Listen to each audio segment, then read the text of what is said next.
What's good, everybody? Welcome back to the channel. My name is Nonpfixion. This is Real Fan Sports, and co-host Zach is there. He's doing some tech work right now, so once he gets situated, he'll be back in front of the camera to show his beautiful face. I don't know why it's not connected. But we have the Boston Celtics versus the Philadelphia 76ers. Most likely a playoff rematch in the making. But we're going to get into a good game. Hopefully a good game. Also, I understand that Jaylen Brown would not be in attendance for the game. Interesting. What's the issue with him? Like, what's been going on? Like, why? I don't know. There's this like huge deal with him. Like, already talking about not wanting to play there. Like, y'all are in another, potential NBA Finals run this year, and like, I feel like anytime I hear Jaylen Brown's name, that's what it's about. That's the topic of discussion. Will he be here next year? And I'm like, what exactly is going on? I think he feels he doesn't. Okay, from my understanding, from what I see, he doesn't get the respect he deserves. He doesn't get the respect he deserves. Everyone's still like they own Jayson Tatum sack, which is fine because Jayson Tatum is a very, very good basketball player. But me and you have both understood that Jaylen Brown, at this point in their careers, is the better baller. Period. Oh, no doubt. No doubt at all on that. But at the same time, like you're gonna let that be a reason for you to like be ready to leave. Like, to me, I just feel like that's very. It's a respect thing, though. It's respect. I don't like. I think it's a respect thing. I mean, I guess so. Because even though we only hear a little bit, we don't know what he's been hearing from within the walls of, Boston Celtics. Right. So, let's see. Derek White will be the starting guard in exchange for what would normally be Jaylen Brown. What up, Cheesehead? What's cracking?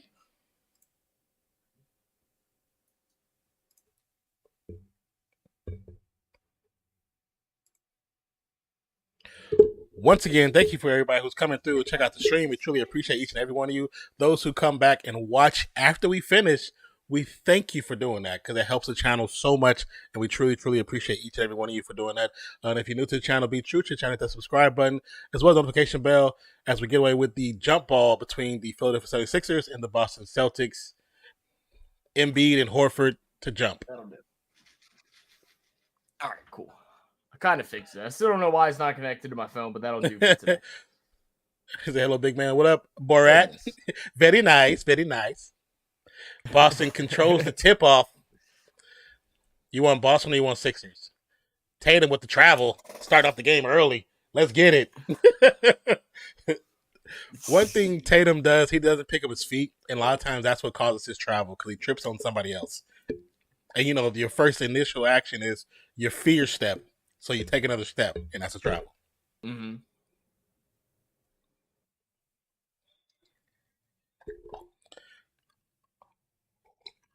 All right. Embiid against Williams. I had to get the other game on too. All right, now we're no worries. Now we're chilling. Gets a foul. So if we're gonna start early like this for Embiid, I'm saying Embiid's going to the line about 12 times. He's gonna score 20 points from the line itself. Yeah, he already got a foul.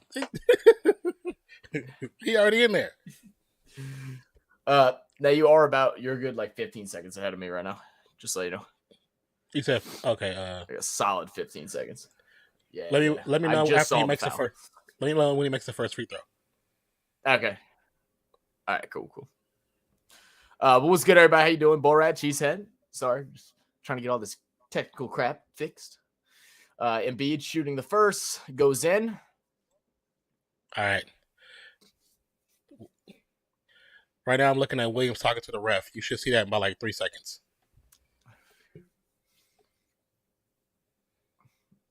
I mean, I'm seeing him getting ready to shoot the next one already. Yeah, he shot the second one. Second one goes in. Yep. Okay, right. Good. All right. Cheesehead said we had part of our county championship track meet today. The rest is tomorrow. We had only the field event today. High to go. Williams, how do you blow that? A great drive by Smart. Williams wide open to the cup and gets nothing out of it. Maxey for a long three. No good. What do you think about Harden truly taking on the true point guard approach, where he's not been focused on points, he's been focusing on passing the ball more than anything? I didn't know he had it in him. I'm gonna leave it at that. I didn't know he had it in him. I agree. I mean, I haven't watched enough Philly games to determine if I like it better or worse. But I'm surprised. And like, you know, that was something that was important in the beginning. If you remember, Doc Rivers and him worked extensively about getting other guys involved and wanting that out of him more. And you know what? The fact that with a dream shake, a guy that a lot of people thought was uncoachable for a while actually can be coached if he respects you as a coach. And Doc Rivers, one of the most respected coaches in the game. I agree. You're probably right about that. Tatum misses the long three over Maxey. Rebound Embiid to Harden. Harden's going to bring it down. Pushes PJ Tucker to Williams. That's typical Harden. Harden against a Horford step back. Three's up and goes in easy, like hot knife through butter. Borat's got a question for us, not. Go ahead. A job opportunity. Go ahead. Wants to know if we want to be reporters for the big race of the Jew in his hometown of Kosek next week. Man, hey, if you paying for house and board, we there. We do all sports, baby. We do all sports. Great ball moving around the perimeter for the 76ers. Back up top, working the ball down low to Embiid's got the mismatch in size. Tries to get the block from behind. Doesn't get it, and the basket drops 9-2, just like that for 76ers.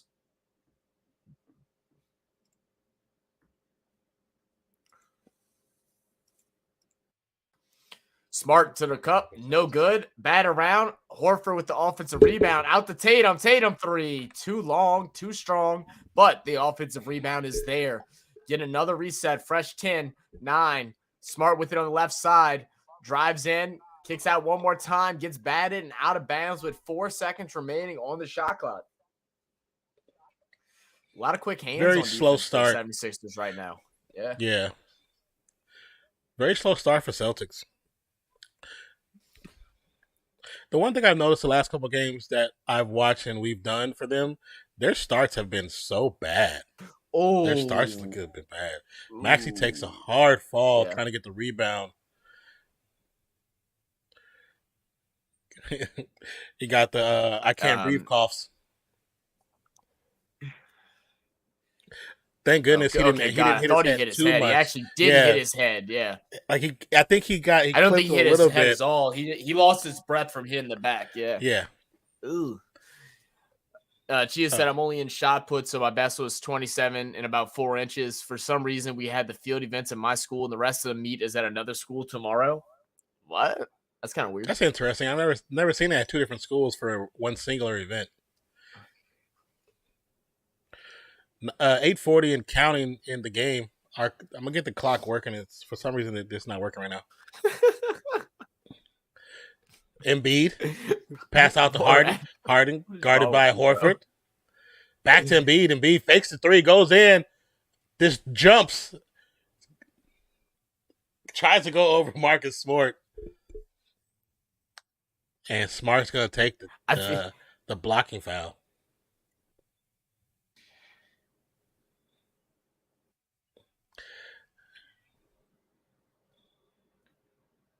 I have to say, with that, when you see Embiid do that specific move, when he goes up, he's going up with the intention not to dunk or score, because he wasn't even looking at the rim. He wasn't even looking at the rim. No, he wasn't trying to score. Well, I think, to be honest, whether or not what he thought it was, but to me, it looked like he saw Marcus Smart come sliding in, and he just jumped straight up to draw, because he knew if he jumped forward to dunk it, he was getting a charge. But instead, he jumps straight up and gets the blocking foul instead. Yeah. Borat said, you can stay in my sister's room. If you want to have fun, you can let her out the cage. All right, cage. What is this can that you drink? I'm drinking some Miller Lite. So Embiid makes 1 from the line, misses the first. Smart gets Embiid off his feet. Quick pass to White. I don't know why he passed it to White. White hasn't been making those lately. Maxey to Harden. Harden for three. Rebound Embiid. Stolen by Jayson Tatum. Tatum against Maxey. Gets ripped. It's going to go out of bounds. It should be Sixers ball. That should be Sixers ball. That should be Sixers ball.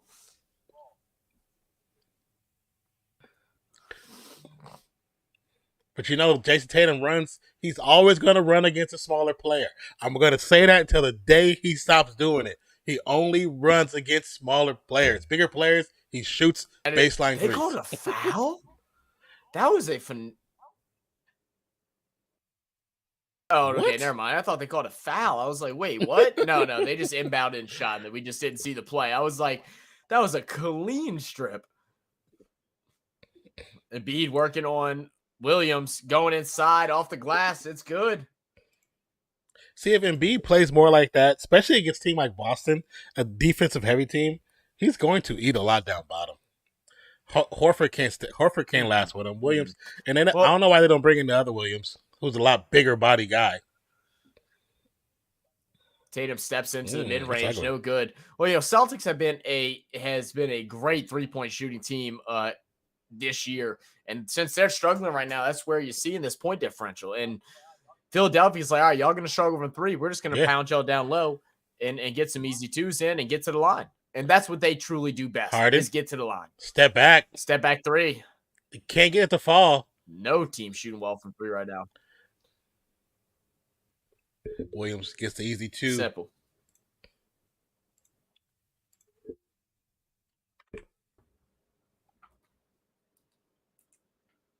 Embiid pass from Harden back to Harden. Harden guarded by White. Swing pass across court to Tucker. Tucker to Maxey. Oh, Tucker on the offensive foul. That whistle was kind of quick, I believe. I think that whistle was a preemptive whistle. He started blowing the whistle before they even contacted each other. because what happened here is Marcus Smart, even though I don't like the way he defends because he does flop a whole lot, he's smart. And I guarantee he had ran a similar play earlier on, and it went up to the ref and told him, said, watch him. He pushes me every time he sets up an off-ball screen. Watch. And that's exactly what he did. You might be right. Right in front of the ref. And Marcus Smart, being the salesman he is, sold it. You might be right. You go into the shop looking for a Corolla, you walk out with a Benz. That's how good of a salesman he is. The one thing that I do see a lot when I watch Boston, Marcus Smart is always talking to the damn refs. Oh, yeah. Always. That's why I think it's so dangerous playing in Boston, because they get home cooking like no team in the NBA. Them in the Lakers. The Lakers are the absolute worst right now. It's so bad. The Lakers are the number one. What's the stat? Where's the stat? By like over 100. It's by like over 100 free throw attempts. Bro, I downloaded the thing. Let me upload it to here so we can actually use it, because I want to use that. I have an actual image that shows the disparity. I was like, wow. Tell me that they want Lakers to win without telling me they want Lakers to win.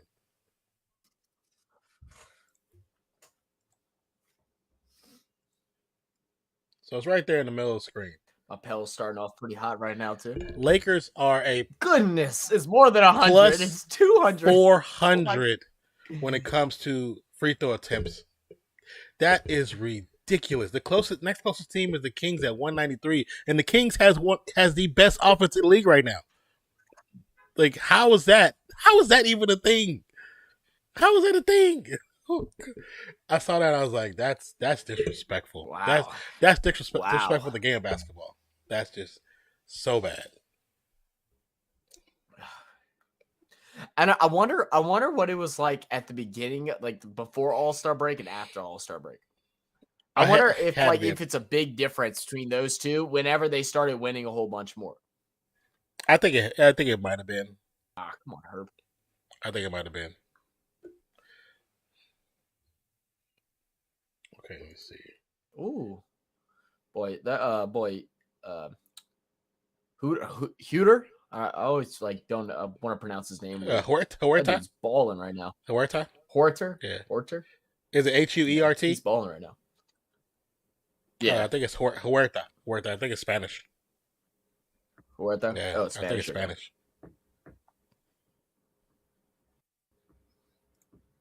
You've got me. Who's got you? Let's see. Okay, there we go. The clock's working now. I had to refresh everything. Playing good right now. CJ's wearing a T-shirt underneath his jersey. I haven't seen him do that in years. I was watching a video, and it was like Warriors fans should be thankful for CJ McCollum. If he didn't start talking trash, he might have single-handedly saved the Warriors season. I was cracking up because when you watch that last game, Warriors versus Pels, if he didn't start talking trash, Draymond wouldn't try to punk Ingram, and it would have started the whole drama. It wouldn't have started. I say McCollum started that whole thing. I don't think the drama is what hyped y'all up though, because y'all didn't do anything after the initial hole. We just couldn't make a bucket in the second half. I don't know why Coach Green decided to switch up his rotations like he did in the second half. It made no sense. And then McCollum tried to run through DiVincenzo. That wasn't even a defensive play. That was football. He was playing football right there. Oh, yeah. It was football. Yeah, I was like, why you pick on the new guy? Daddy got something to rally behind. Oh, all right. Good defense by Embiid. And almost a good steal, but great hands by Tatum, able to gather it up and slam it home, bringing it back within one.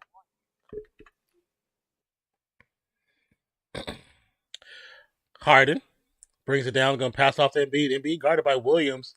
Going to hand it off back to Harden. Harden's going to drive. Gets the pass to Maxey. Maxey going to drive against White with the floater. Easy. Oh, had Grant Williams backdoor, but kicks it out to Tatum and gets the wide open three. Tatum, I'll give it to Tatum. He's definitely elevated his game from last year to this year. I just want to see if he can hold this in during the playoffs. That's the question. I think the playoffs pressured him last year. It pressured him a lot. It pressured him being the main guy. Main guy in a team that had all potential in the world to win it. I think so too. I think it was a little bit too much for him, but I think this year is going to be different. If they have an opportunity to go back to the finals again, I think we're going to see a completely different Celtics team, especially from Tatum's perspective. You might be right. I think you might be right about that. Sabonis knocking down a three. All right. Maxey. Hands off to Embiid. Embiid tried a little bridge dream shake. Doesn't work. Back to Maxey. Maxey for three. A nice little air ball. Kind of ugly, though.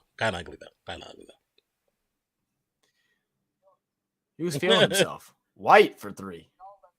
They all letting it fly now. White's not going to make a three until it's like Boston Celtics on a 14 until to 6 6 minutes left in the fourth quarter. The last 4 minutes.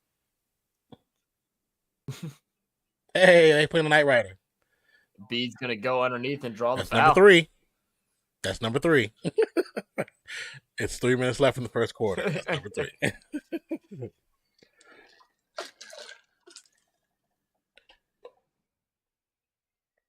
He's averaging one every 3 minutes. So you got to give him a break. He's doing fine.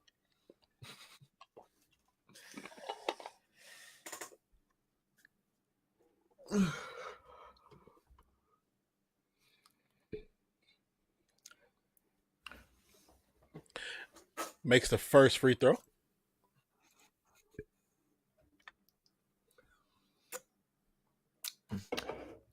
So if the Pels win out, we will get the 6th spot, Don. Oh yeah. If we win out, yeah. I mean, they're not winning out though. I'm just being honest. I don't think they're winning out. Makes a second. We'll see. Embiid with 11 points already, 3 for 4, field goal, 3 rebounds. The game tonight and tomorrow are the two hard ones. Who are they playing tonight? Playing Kings right now. We're up 11 or 12. Is Kings playing full roster? Mm-hmm. Yeah, they're in battle with Grizzlies right now for positioning, and we play Grizzlies tomorrow.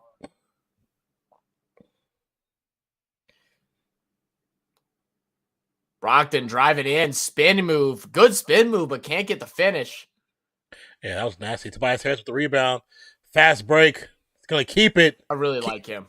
Yeah, like he's been should have playing finished it. really I really well. like him. He's been playing really well this second half of the season. He's a player that I've always liked, and I hated going against because he always gets hot against the Warriors. Yep. Well, the thing is, he's good. He's got a good build. Yeah, he's little bit tall, muscular. He can go inside if he needs to. Mm-hmm. He's a good shooter from the three spot. He does everything right. What's up, Declan? And shows up in a lot of big moments. Yeah, very true. What's up, Declan? How you Ron doing, man? Jeremy's back. What up, Jeremy? Ron? Who is this? Who is this exactly? Like, when are we gonna find out? I don't know. I have no idea. I don't know if we know them already. Like, normally we can guess. I have no idea. That's what I'm saying. I have no idea who this is. I mean, look at it like this. This channel is very, very unique. We in one stream we have Borat and Ron Jeremy. Like that's crazy. That's crazy. I've never seen a stream with them too. Nuts. No, welcome to the family. We got two greats in the channel, man. Yeah, in their own respective industries. But what's good, Deck? Welcome back, man. I'm glad you're doing good. I don't know how I have this kind of energy. I should be exhausted. I was about to say, yeah, you're hyped up today, man. You're rocking and rolling. I just approved the message that from Ryan says, thank you guys for ordering my blockbuster movie, American version, Orgasmo. Orgasmo is such a funny movie. It's such a B movie, but a funny movie. At my online shop. I forgot he was in that for a couple of scenes. I don't know if you ever seen Orgasmo. Have you ever seen Orgasmo? No, I haven't. It's from the guys who made South Park. It's the guys who make South Park. Oh, okay. It's about if I remember correctly, it's about a Mormon guy who goes to visit his girlfriend in L.A.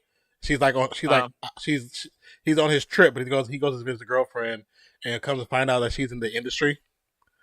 Oh, and he wants to be with her. He wants to marry her, so he kind of gets involved in the industry as well. But Ron Jeremy's in it. There's a bunch of adult stars in it.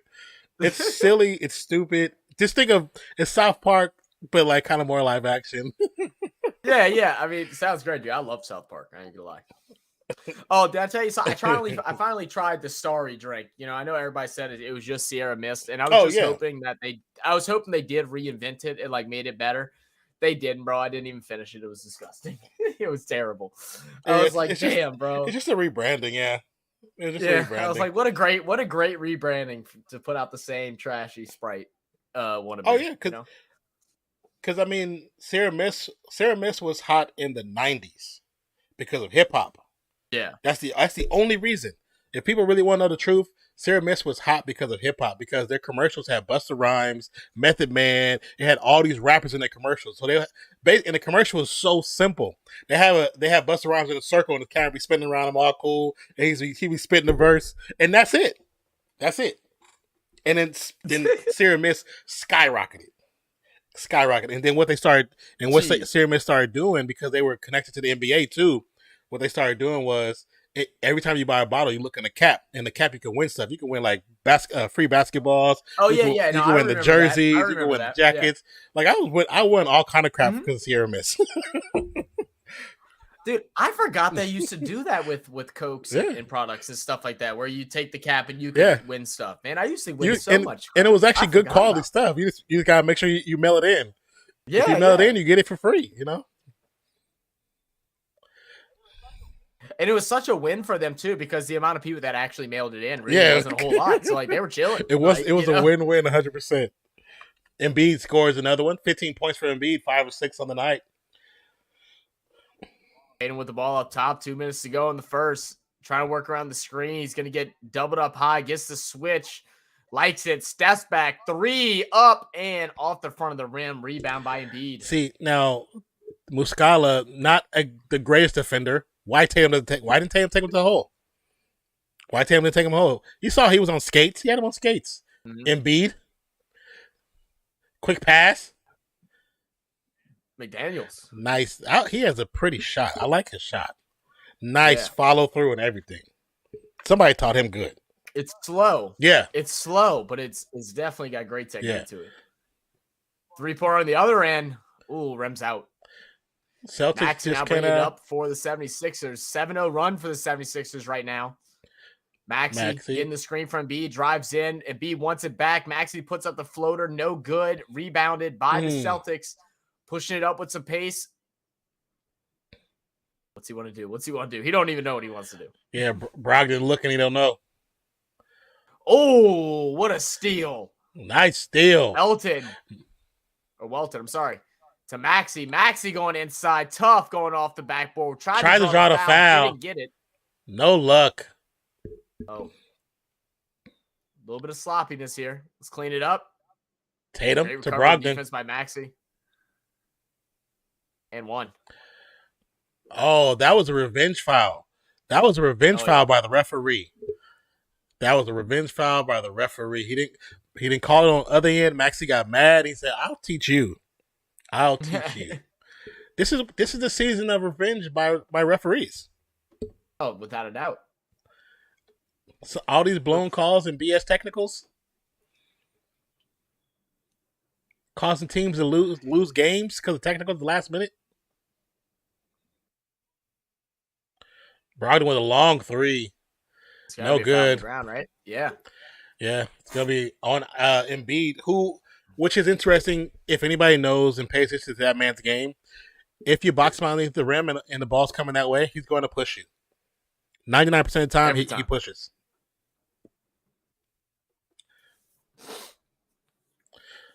Smart is back in the game as well. It's like Sex Panther, bro. 80% of the time, it works every time. Exactly. That's exactly how it is. I love that movie. Such a great movie. Mm-hmm. Will Ferrell and his comedies, bro. Yeah. The classic Will Ferrell. Classic. Has he ever done like comedy shows and stuff like that? I feel like I've never seen him like going like a comedy tour or anything like that. I don't think he's ever done a tour. If he has done it, it's been like once or twice in Los Angeles. That's probably about it. But he doesn't do like stand up. That's what I was thinking too. It's probably just like a little pop up, whatever's for a couple minutes. Oh wow, what a Embiid gets the and one. Wow, what a shot! That was nice. That was nice. That was nice. That was nice.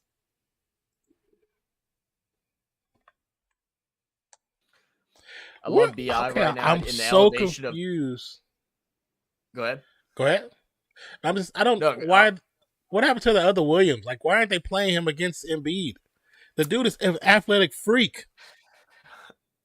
That's a good question. And he can stick with Embiid. And he's not afraid of Embiid. Why are you not playing him? Is he injured? I'm looking on the sideline. I don't see him in street clothes, but I don't see him at all. I don't see his hair. Oh, yeah. No, yeah. Yeah, he was injured. Yep. When did he get injured? He just played last game.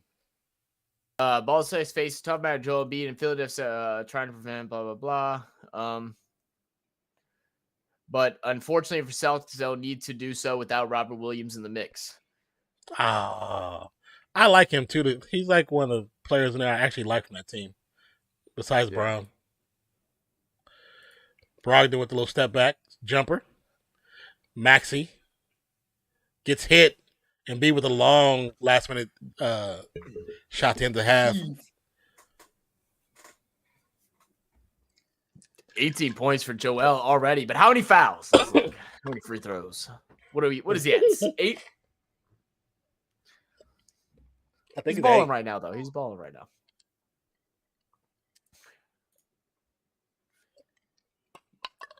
You know, I told you that in the beginning of the season that there is a consensus of not letting the Warriors get to the free throw line.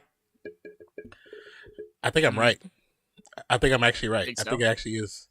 Yes. And the reason why I think that is because the Warriors proved that a small jump shooting team can win a championship. And they've done it multiple times, right? Right. So teams are starting to change the way they play. They're going away from they're mitigating away from the big man, which there's too many big men in the game right now to currently do it for 100% all teams, but they're getting away from that look, and it's forcing the other NBA teams to do that. But that doesn't work for NBA as a whole financially. So So them not allowing the Warriors to get to the free throw line, which also hurts them statistically over the season, which makes it even harder for them to get to the playoffs. Which most of the games I've watched, the Warriors are in the last place of getting foul calls. So out of NBA stars, Steph is nowhere near the top 20 of getting foul calls. He's actually like 25th, 26th. Right. Jordan Poole is like one spot behind him. And Jordan Poole gets more calls than Steph. That's why if you notice when you watch the Warriors game, they actually make Jordan Poole is a slasher now. He's more of a slasher now because they know he gets to the line. They're doing that on purpose. Right. Because that's the only way he can get to the line. They don't call it for Steph, they don't call it for Clay. But the benefit of the league not calling the fouls for the Warriors is to hurt the idea of jump shooting teams winning championships so traditional teams can still be in the NBA. So it's actually a plausible theory.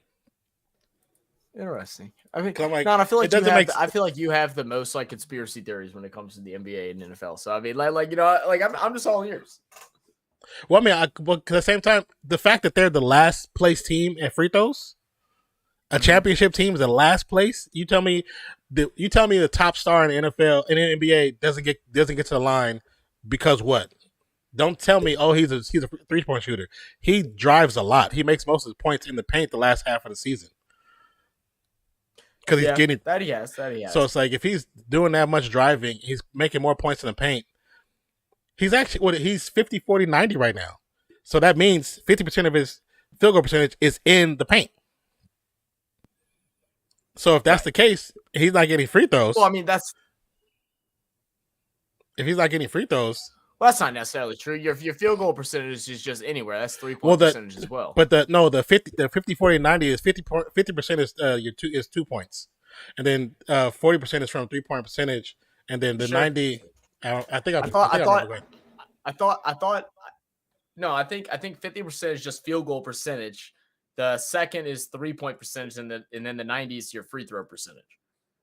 I think it's a combination because they don't track just 2% field. I don't think they track just 2-point percentage field goals because it'd probably be higher. I think you're right. You're right. If that's the case, yeah, because it'd be way higher than 50% because a lot of the close shots for Curry are his cutting runs that he gets found either going baseline or cutting across the middle where he goes in, and he ain't missing those. He tore us up with it. Who do you see on the screen right now? I'm seeing Marcus Smart right now. He's dribbling the ball. Okay. On the left side, pass it over to Kobe White. Or not Kobe White, but White. White drives inside, gets stripped by Harden. I love Kobe White. That's why I always mention his name. We haven't done any Bulls games this year either. We didn't, but Bulls have just been so like not entertaining. There's no point of doing.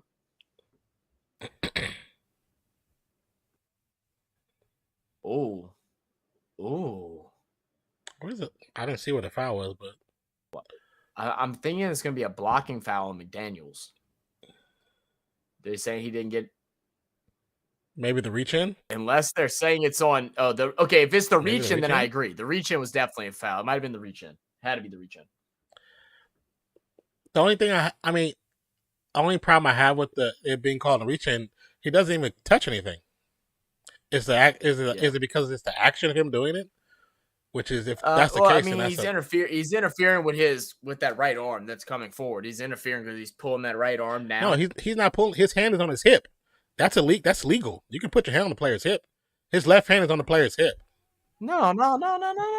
He reached across. He was dribbling with the left hand, and his arm was like this. He reached across his arm this way. That's definitely interfering. Because then if he would have went to try and cross it over, then he can't because he can't move his right arm up. But that's an if. He wasn't moving his right hand up though. He was dribbling with his left hand. You still can't interfere with the other arm of a player, though. But I don't think he was. I don't think he was actually his gather if he goes up the shoot. I don't think he was actually interfering though with his right arm though. I'm gonna disagree with you on that one. No, I'm gonna disagree with you on that one.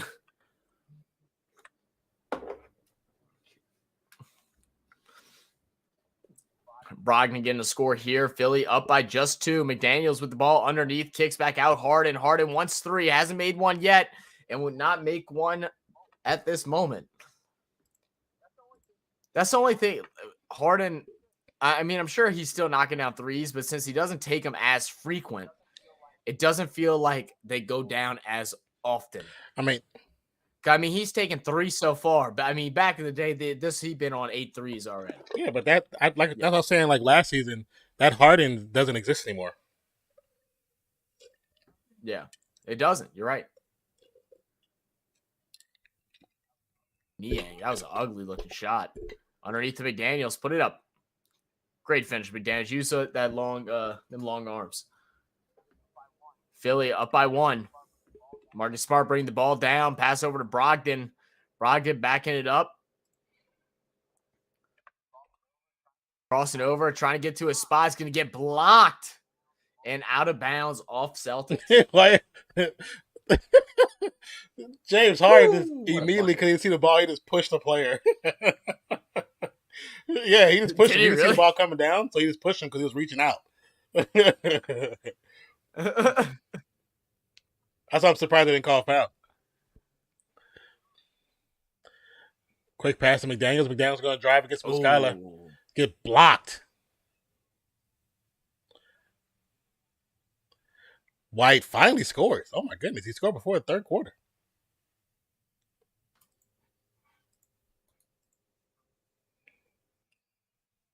(31-30) Boston.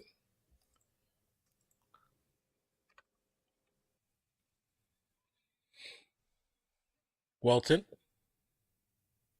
Long 3. Long 3. No good. Rebound. Reed's going to drive. Misses. Oh. Man, they need to get their starting unit back out. What is this? Harden for 3. Now he finally drains 1. I feel like they pulled out too many starters all at once. The only starter they got left in there is James Harden, and the way this ball is like moving around and these shots that are being taken is ugly. Like, shame on Boston for not taking a 10-point lead right now with this unit. Oh my God, Marcus Smart with the bad dribble. Smart. Reed misses the reverse layup on the fast break. What up, Slim? Brogdon picks it up. A double down on shame on Boston for not going up by 10 with the shooting out here. Slim. What's good, Slim? Well, if you remember when right before we started noticing this, right before the first quarter ended, Tatum, it was just Tatum and a bunch of bench players, and they looked ugly too because they couldn't score nothing. It showed you that these bench players need a lot more time playing. They need a lot more time playing because a couple of these guys are going to be in the playoffs. A couple of these guys are going to be in the playoff run. Not all of them, a couple of them. Yeah, I mean, but most teams are going to run 7 or 8. They're going to run 7 or 8, and that's going to be about it. But the thing is those valuable minutes that when you come in, they got to be ready because those bench players matter. We saw that with the Warriors last year, especially whenever guys like Poole and Payton and those guys came in.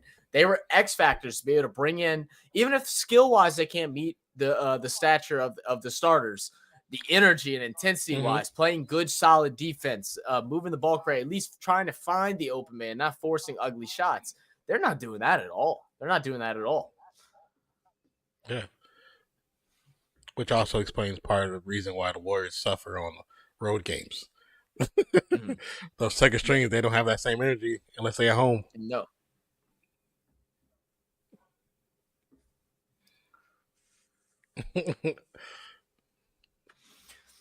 I want to see this movie. So I wonder, about it. I'm not gonna watch it in theaters now. Oh, in theater? Oh no, I'm not gonna watch it. I'll watch it. No. No, I just said I can't wait to watch it. Not in theaters. No. I was wondering. I'm curious as if he's in the movie at some point. Is this movie set in a time period? Or is it a flashback style movie? Like, how is this movie? I wonder how. That's why I'm curious how it's done. It looks like it's set in a time period. Is what it looks like. Yeah, it does look like that way. It looks like it's like them inventing the shoe. Like it actually goes into the details and stuff like that. I've been seeing a bunch of posts about it on Nice Kicks Instagram page, just kind of hyping it up and everything. Dex said, did anyone watch WrestleMania 39? I did not watch it. I caught some highlights and stuff though. Yeah, I've seen highlights from it. Yeah, I didn't watch it though. I haven't been into wrestling in a long time, so I'm definitely not going to spend money to watch it, unfortunately. Honestly, I didn't even know it was this coming this past weekend. I was watching. I was too worried about the LSU game.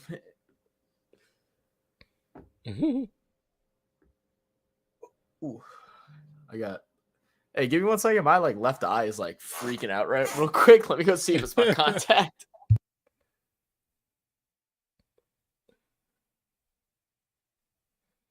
The hell is?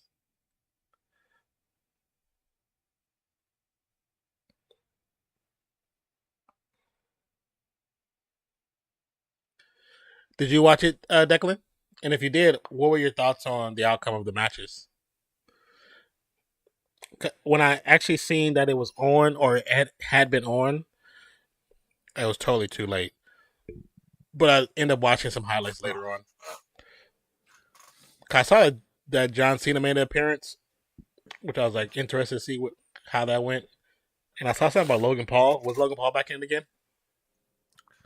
And yeah, I saw a thing with Logan Paul, and he frog dived KSI. Thought that was hilarious. Oh, did he? Great marketing by them. Oh yeah. Yeah, KSI was in a Prime bottle costume, like a Prime bottle costume. Yeah, like a mascot costume, and he was hyping up Logan, and the guy Logan was fighting pulls him onto the table when he went to go jump and slides out. That way, he dives on top of him and breaks the table, the announcer's table. That's funny. It was cool. Great marketing by them, bro. They like or hate either one of them. Marketing wise, they got it going on. They know what they're doing. Harden, why you didn't go for that? Tobias Harris is going to drive against Marcus Smart. Tries to draw the foul, but gets the shot up either.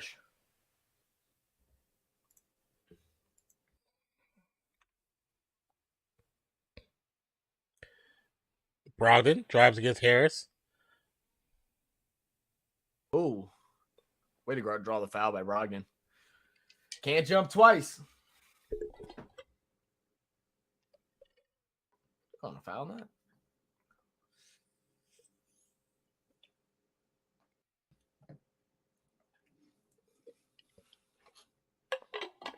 I need an elevated stand so I can not have to look down. Oh shit.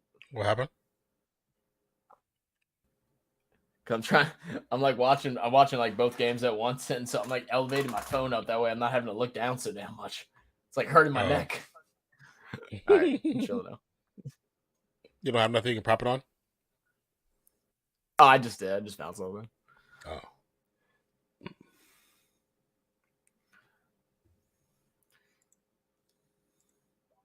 Brogdon looking to tie it up here with the second free throw. Does he got a mohawk? I ain't seen nobody with a mohawk. I ain't seen a dude with a mohawk in a minute. That's kind of a mohawk. My buddy Doyle has rocked a mohawk for like 8 years. But you're right. You don't see it as often anymore. It was definitely a mid 2010s thing. Everybody had it for a while. For a while, I thought flat tops were going to come back. Everybody was rocking the mohawk. I was like, it's only right that flat tops come back for a little bit, right? Never saw it. I think I only saw two people try it. Only time you might see flat tops is either athletes or rappers right now. That's only people you really see ever trying to rock it. So no, you didn't watch it? There was great skip pass, extra pass. White moves out of it, knows his shooting is not doing well. He misses the layup, grabs his own board, still can't make it on the second attempt. Harden on the comeback. Guarded by White now at the 3-point line. He's going to dribble around him. Kind of goes up real strong. I like how he flexes little deltoids a little bit. Oh! Right. That was light. That was a little light for him. Tatum guarded by Embiid. Now Harden's going to join the party. To White. White for three. Rims off. Rebound Embiid. Embiid to Harden. Long pass to Maxey. Maxey to Tucker. Tucker gives it back to Embiid. Embiid sets his feet for a three. Hands it off to Maxey. Embiid pushes off on Jayson Tatum right there. To Tobias Harris for three. It's good. I like that he pushes so much. I always noticed underneath the rim, but now I'm just starting to see it everywhere on the court with him. That's the only reason why. That's the reason why Tatum hit the ground. He pushed him. That shot was wet. James Harden, the top of the arc, drive around White, passes it back out to Embiid. Embiid back to Harden on the wing. To Embiid for three. Rims out.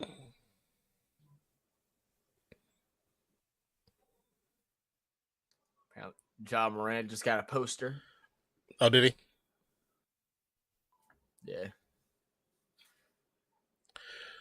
Rebound is pushed out of bounds. Going to be 76ers ball.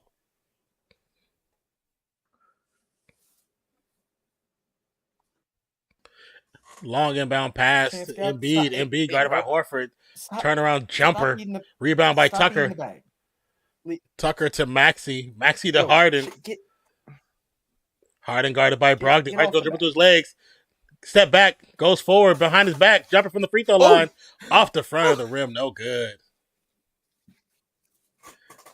That was great defense there. White might have been pulling out all the moves. That little hezzy move. I thought he was going to bite on it too. That hezzy move was disgusting. Cornet's heading back to the bench for Boston. Grant Williams is going to return to the game.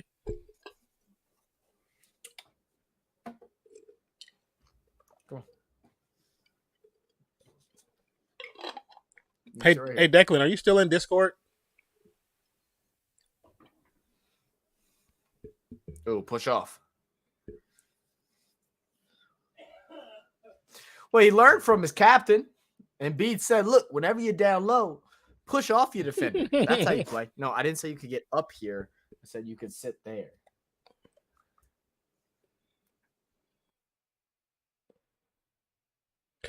So if you're still in Discord, I'll send you a link from a Discord server where you can get some more sports stuff. You might be able to use the links.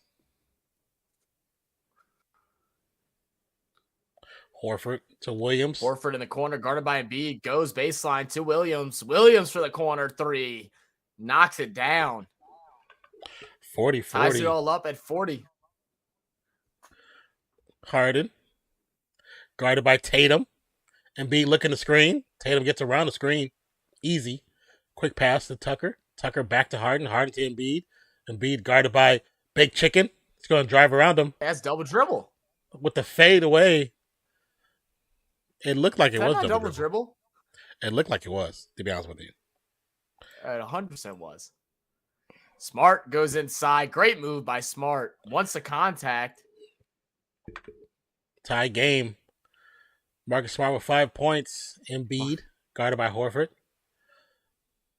Pass to Harden. Harden back to Embiid. Oh, Embiid with the up and under. Okay. That's beautiful basketball. That's beautiful give and go basketball right there. All right, I'll send you after the stream is up. I'll send you a link. I don't want to open straight Discord right now. It'll slow down everything. But I'll send you a link to a Discord, and they have like links to sports. So you might be able to use them. Horford no good for the 3-point shot. 2 minutes remaining in this first half. Maxey bringing the ball up, guarded by White, passes back to Harden. Harden guarded by Smart, working around the screen, decides he wants three and gets that one to drop. Big bucket. Yeah, because they had the thing for WrestleMania in there too.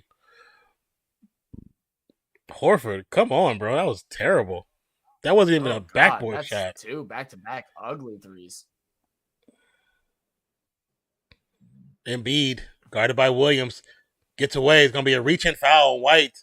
I think that was all ball, but referee said, nope, we're going to get them to the line because that's what we do. 47-42, timeout, Philadelphia. Yeah, Sacramento is playing phenomenal defense right now. Look at their coach. Like, they're playing man as well, and they are playing phenomenal defense. Hey, that coach. No good shots are able to come up. All of them are tough right now. Yeah, I mean, we're playing them decently on our end of the ball. Oh no. I think Larry Nance just hurt his knee. Him not being with the Warriors is a big reason why our defense is ass right now. He's a big reason. You think so? Oh, 100%. He was our defensive coach. He taught the entire defense. No, Steve Kerr didn't even touch defense when he was there. Yeah, he's got them. Oh yeah, locked down, bro. Like, you could tell. Like, I mean, like, Bi definitely has like a he has a couple of moves, right? Yeah. Like, he has his spot that he likes to get to, and like everyone knows that. But the way that they're defending it right now, he can't even remotely. It gets shut down before he gets to the to the 3-point line. It gets shut down before he can even make that move, so he can't get involved at all. Yeah, they game plan really well for him this game, then. But their defense is really good. They did absolutely, and their offense is actually really good too.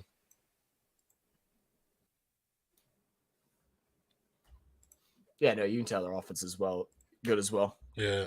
We're playing. We're just our biggest difference right now for this game at least is that we're turning the ball over a lot, and that's because their defense. They have like 15 points off a turnover right now compared to our like 2 or 3, and that's the biggest difference. Yeah, that defense is great at creating turnovers. Mm-hmm. Did you watch the Blue Beetle trailer? I have not. I'm looking at it right now. It looks sick, really good. Though. It is really good. When I watched it, I felt like I was watching actually a Marvel trailer because of how colorful it is, how colorful and bright it is, and that's what I was thinking too. Whenever I first saw it, I thought it was Marvel, and then when I saw the DC logo, I was like, "Oh!" I was like, "All right, interesting." But it looks good though. It looks really good. And I hope for the sake of DC that it is very successful. It needs to work because I have a feeling. Well, it's one of their first times getting outside of their normal guys. Nobody thought Blue Beetle was going to be on a big screen. Not as an independent character. I mean, in an ensemble cast, but by itself, that's a big push. You know what I'm saying? But. Yeah, I mean, it's huge. It's huge for them as an industry too to be able to successfully create a movie on a character that not everybody knows about and make it good to where others want to go and see it. Yeah, I agree. If they can do that, then that opens up the floodgates to be able to bring in so many different characters and stuff like that. But I mean, with the guidance of James Gunn, who did that with the Guardians, because nobody knew who the Guardians were until James Gunn put them out there. You know what I'm saying?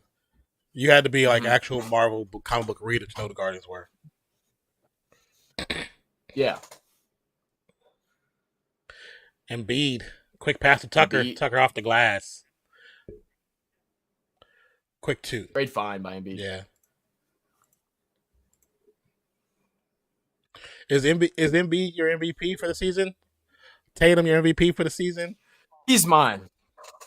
I really. It's between him and Giannis, and I just feel like. As much as we talk crap about Embiid, I think he should have had one by now. Oh yeah, and I think this is his year. He's been playing phenomenal. I talk trash just like I did. This is the same way I did for James Harden when the referees gave him so much love. Because one is I'm envious. I wish my team got that kind of love from referees. But at the same time, I think he's a very talented player. Tatum almost gets away, almost travels before he gets those 2 points up. You ever notice that Tatum? I thought Tatum was going to get it for a while too. He's kind of gotten dropped down into the rankings. I think he's moved down to the 4 spot now. I think it's Embiid, Jokic, Giannis, and then him right now, which is probably how it'll end unless somebody has a crazy game. Yeah, great finish by Embiid. Embiid is a lock for MVP. Can you guys check your Insta DMs by the way? Sarav, yes, I definitely can do that real quick. So just to let you know, if you have direct messaged us recently, is this let me see. Okay, I just got the request here, Sarav. Oh goodness. Harden, guarded by Smart, gonna get the 3 up and the foul call. It's a flop. It's 100% a flop, but it's not gonna be a shooting foul, luckily, because that was if they would have given him, I'd been upset.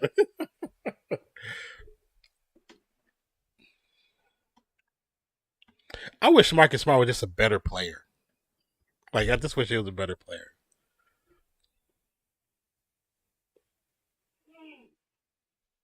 Sarav. Are we saying your name right? Sarav? Or call you Rain? Harden makes the first free throw.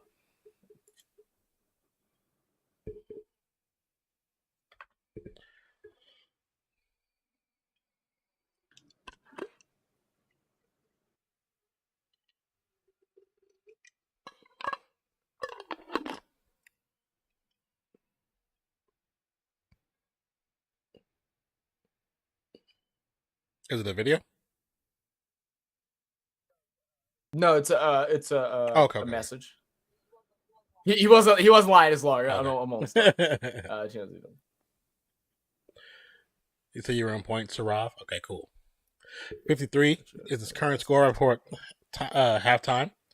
5 seconds. Smart's going to drive against Walton. And gets the foul, or gets the shot up and screams and one, which should have been a foul call. 53-46 is current score. Harden's going to inbound. So, Sarab, man, all that sounds super interesting, man. As far as the doing like an internship and stuff like that, I mean, we don't have. I mean, definitely can't do no paid internship. We don't even make enough money yet to do something like that. But as far as like recommending videos and doing things like that, I mean, that's something that we will always truly appreciate.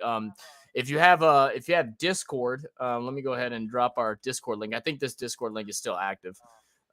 You can message in there and like send links and stuff that you like to see us react to. We'd love that. And also appreciate all the compliments and everything. Like I said, that was a lot to read, so I'll definitely like message back and kind of like talk about everything. But hey, truly, much love, brother. Appreciate you for taking the time to write all that out and conversate with us, man.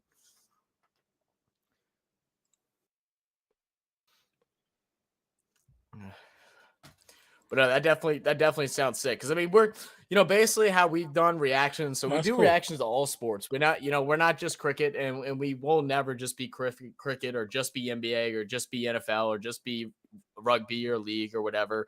We're always going to bring a multitude of different sports and different from different countries and different spaces and all these different things, as well as highlighting the fans of all these sports as well. But as far as like finding what content and things like that. What do you think would be great for us to react to would be sick. Looking at your I'm looking at the message now, and it is long. It is a dissertation. But I mean, your background is actually pretty cool. Information systems, ASU, and the Ohio State, kind of fire. That's pretty cool. And congrats, almost graduating. I think I also saw you're in your senior year now. It's awesome, dude. Hell yeah, congrats. I'm in college as well, so I understand the struggle. I'm in my the end of my junior year right now, so I know it's a struggle, man. I mean, like Zach said, we're not an official company to be able to handle a internship. I don't know what you would need to validate it as an internship. If it's just something of us writing a letter. Oh, I didn't even think if it. Yeah, if it's something for that. Yeah, I didn't think about that either. If it's something for school, we don't have an LLC or anything to be able to. Be considered a. It depends on internship or anything like that. It depends on what you need to validate it as a true internship. I know when I did mine, it had to be with a specific type of organizations. So in that question, you'd have to let us know. I mean, because we always talk about we can always use help with certain things, which we can probably talk to you more in detail later. But we have to know if, as far as the internship, we don't know if we can actually be technically considered a company for that because we're not a company. We're just content creators. Yeah, we probably won't have. I mean, we're hoping that in the future we will have that, but it'll probably be a couple of years before that happens. I'm trying to think if I would even know anybody not anybody in that atmosphere that he could reach out to that covers like all kind of different sports, that does like cricket and things, because we don't really have any true cricket connections. They have the what's his name, the Cricket for Americans channel. Maybe he has a company. I know he's pretty popular. Have you heard of Cricket for Americans, Saraf? If you heard of him, he might actually have an LLC for what he's doing, and he might be able to help you out. I'm sure he would enjoy the help as well. His channel's a good bit bigger than ours, and a lot of people actually come to our videos and recommend his content for us to react to, and he's commented on some of our videos as well.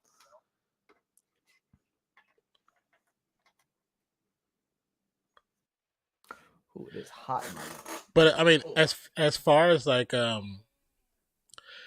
helping us find the videos that we could react to without like you said, and then getting strikes or stuff like that, where we can still be successful, even if it's like a copyright claim, which we don't care about those, but we do want to prevent the possibility of getting strikes or blocks. Which, Zach, I got my first strike on my channel. So, did you really? Oh man, congratulations! For a video I did like 7 months ago. I got it a week ago. Oh my God. What video? That the Eminem AI video. I got a strike for the background music that the other channel used.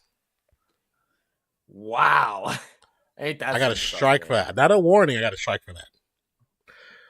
But I mean, in all honesty, Sarav, I think the potential of us doing something together there is potential there.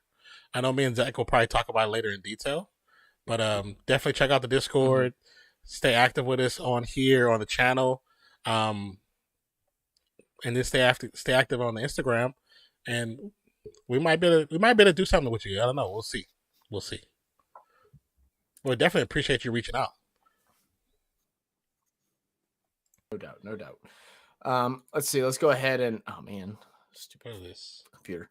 All right, let's go ahead and take a look at the box scores real quick. As the score at half is 53-46.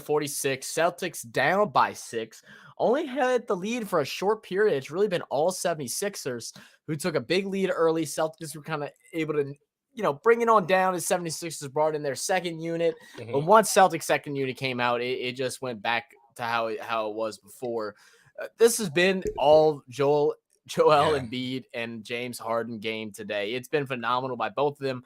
Embiid right now shooting 9 for 13, 6 for 7 from the free throw line. He didn't have any free throws in the second quarter, Don. So he might not hit your 12 shots from the foul line. He will. But he has 24 points right now. He will. Okay.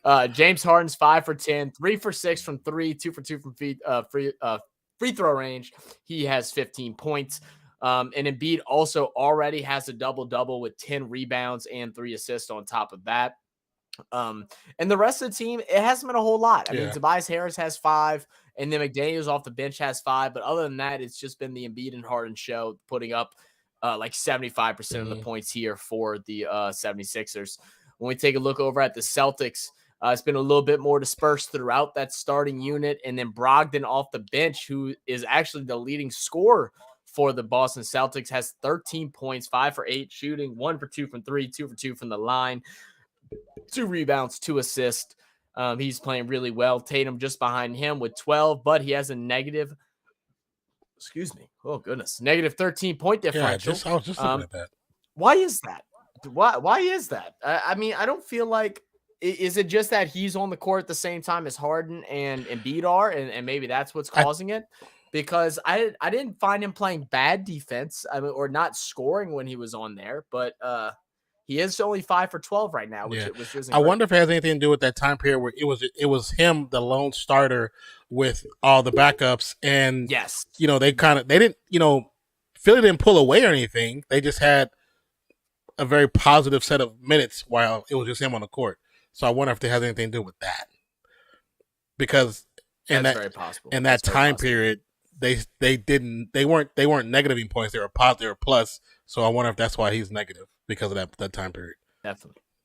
That definitely makes sense. And, Celtics are obviously feeling the pain of not having their secondary scorer. A lot of people think it's their top scorer, but apparently from what we talked to earlier, Boston doesn't think he's much of Jack. And I'm sure they're begging and pleading that he would be here today in Jaylen Brown.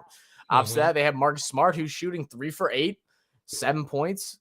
White, 2 for 8, 7 points. Williams, 2 for 3 with 5. Horford, 1 for 4 with 2. These guys are getting looks, and they're in not bad looks either, but aren't able to knock down shots. Yeah. They're shooting 40% right now, 26.3 from 3, compared to the 76ers, who aren't shooting very well themselves at 45 and 33. I think this second half is going to be a lot different. I think they're going to come into their shots more in this second half because they are getting good looks. And this half is really going to boil down on who plays better defense, because I don't think either team played phenomenal defense. No, neither team did. I think part of it too, when you look at Boston not having the other Williams, that's tough when they have to put Horford, against Embiid, because that's just not against Embiid. Yeah. As much as Horford is a talent in the NBA, he can't keep up with Embiid, and he can't muscle with Embiid. You know what I'm saying? The other Williams, unfortunately, who was injured, which I didn't even realize he got injured last game, but apparently it's not like a true injury. It's more of a just preparing him for playoffs type of deal. Because it's still that same left knee. That's still same left knee. Okay, in which last year it affected them in the beginning of playoffs, and then that was the reason why he couldn't play most of the games against the Warriors. So they're hoping they can make that run, and that's what they're doing, which I understand. Yeah. You know what I'm saying? And that makes sense. Definitely. You got 54 wins. What, they're first in the division, second in the division? So for Boston, I believe second. Okay. Yeah, I believe Boston. No, Boston's first right now, and I believe I believe 76 is a second. I can double check that real quick, but let me double check. So that kind of, it's all good. Okay, I'm sorry. So yes, Boston is second. Bucks are first. Philadelphia is at the third spot. Okay. So and it looks like Boston would have to lose out, and Philadelphia has to win out in order to jump over Boston and take that second spot. But right now, if everything were to stay as is, Philadelphia will be playing against whoever finishes as the 6th seed, which obviously is going to be between Brooklyn Nets and the Miami Heat. And then the Celtics will be playing against whoever finishes at the 8th seed, which will be between the I'm sorry, I think I totally said that wrong. I definitely did. But Jimmy, it'll be whoever wins out of the play-in is going to decide who face those guys, and that's going to be between the Nets, Heat, Hawks, and Raptors. Yeah, just imagine if KD stayed with the Nets. The Nets, after KD and Kyrie leaving, actually played very well down the stretch. Defensively, they looked really good. Offensively, of course they're shaky because they're new players coming to play together, but they looked really good. They looked good. So I wonder how much better they would have been if KD would have stayed. Well, I actually like the interview that was done between Mikal Bridges and the reporter, where they were just talking about how whenever he got sent over to the Nets and how he was able to amplify his game, and he said, I don't think it was a matter of me amplifying my game or being the one of the go-to guys on offense. He said he thinks there's more that they had just came off of a couple weeks where they were without Paul, without Devin Booker. So he was the main guy, and he was finally coming into himself. Then he gets traded to where he is full responsibility, and he was already warmed up and ready. So when he switched over to the Nets and had to be that main guy on offense, he was able to just slide into the role. He didn't have to adjust and do something extra. He had already started doing that in the previous 2 to 3 weeks leading up to that point. And everything just kind of flowed in there. He's been playing phenomenal basketball. And Mikal Bridges, as we all know, is also one of the top defenders in the league at the guard position. Which that was another reason why I was surprised when they got rid of him, because of that specifically. When in the West, which is so up in the air on all aspects, not just the team 4 through 10 is bouncing around like jumping beans throughout the last 2-3 weeks of the season, but just the fact that even though Denver's number one. No one's solid on them winning a title. No one is. No. So it's like not at right all. now, hell, the Thunder could freak out and knock everybody off. You know what I'm saying? They could just go loose. Yeah, they could go loose. Because it's so unpredictable right now. You know what I'm saying? But yeah, I don't know, man. Like I said, I think him staying there would have been, him and British together could have been a good combination. I think. I agree. And just looking at a quick rundown of the scores so far today, a lot of games today as we're closing out the NBA regular season.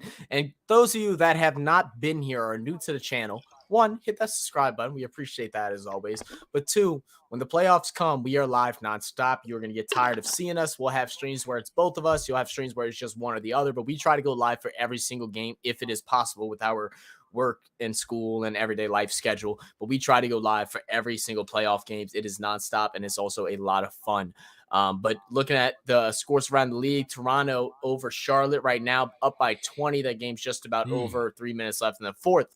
Miami and Detroit are in a close game, and this game is important for Miami because they're only 2 games ahead of the Atlanta Hawks, where right now they will have home field advantage in the first play-in game. So they need this win to maintain that. But right now they're down by 1 against one of the worst teams in the league. And Detroit's actually beaten some pretty good teams as of late. I don't know if you've noticed that. Yeah. They've won a couple of games or been in games that I couldn't believe they were actually in. Cleveland is up over Orlando by 2. Cleveland does have a 3-game lead over the Knicks, but the thing is, with being 2.5 games behind the 76ers, if the 76ers were to win and Cleveland was to win, there's always a possibility of them to jump up, although I do believe that it is unlikely. Milwaukee versus Washington, that game's got 5 minutes left. Milwaukee's up by 15. Minnesota and Brooklyn, a game that me and Nan both need the Timberwolves to lose, which looks like they will as of now. It just finished up. Well, I say as of now. They're down by 1. It just finished up the third quarter, so they got a full quarter left to play. Hoping the Nets are able to continuously take them out. And then some games that are at the halftime mark. We have Atlanta versus Chicago, and Atlanta, as we talked about Miami earlier, Atlanta is up right now. So this is a big win for them against Chicago. Yeah. They want this dub. They need to walk away with it and give them a chance to get home field. Home field is so important to play in. To be honest, I think home field in the play-in is more important than home field in a playoff match, because play-in, it's one singular game. One game, all the marbles to get to playoffs. You want that home court advantage. It's crucial. So true. So true. After that, Denver Nuggets up by 3 against Houston. Memphis up by 4 against Portland.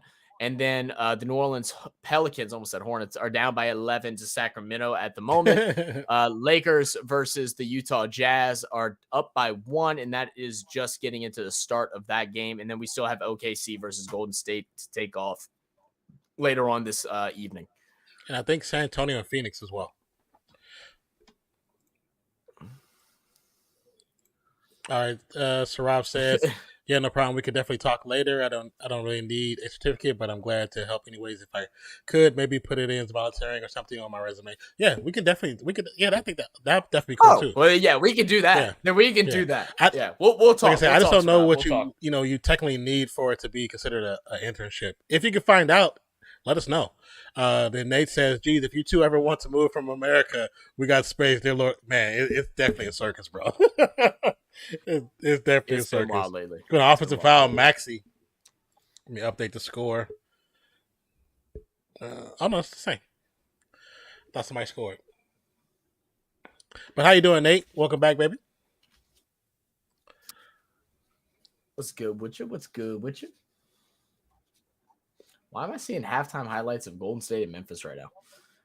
Did y'all play recently? Not recently, What? They're doing like a top 10 thing, and it's showing a game against where y'all played Memphis. And I was like, I don't think y'all played Memphis in like a couple weeks. Is it just like what, top dunks or something like that with Ja Morant or some crap? I literally have no idea what it is. It's just halftime. I don't hear it because I don't have volume on. But I don't see none of these plays being big plays, so that's why I'm confused. I don't know what's going on. Like some of them are literal just simple dunks and layups. Yeah. Tatum makes the free throw. 53-47. Inbound to White. White to Smart. Smart back to White. White going against Harris. Gets his pocket picked. There's going to be a foul against White after the steal from Harden. But Nate, how are you and the missus doing? I think her last day at work just today. Was it today? I know it was coming up. He sent me. I don't know if you saw. He sent the video he sent me a video from his Facebook of it was her last day at work or something, and she came home with like flowers that would cover up my whole entire screen space. That's cool. Gotta love the appreciation and love.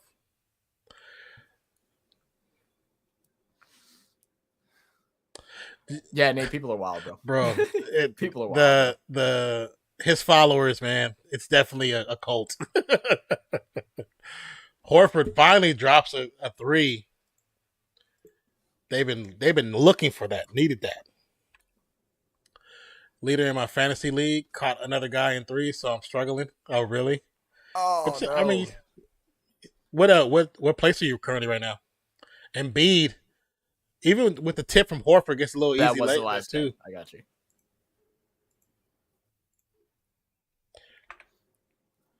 $55.50.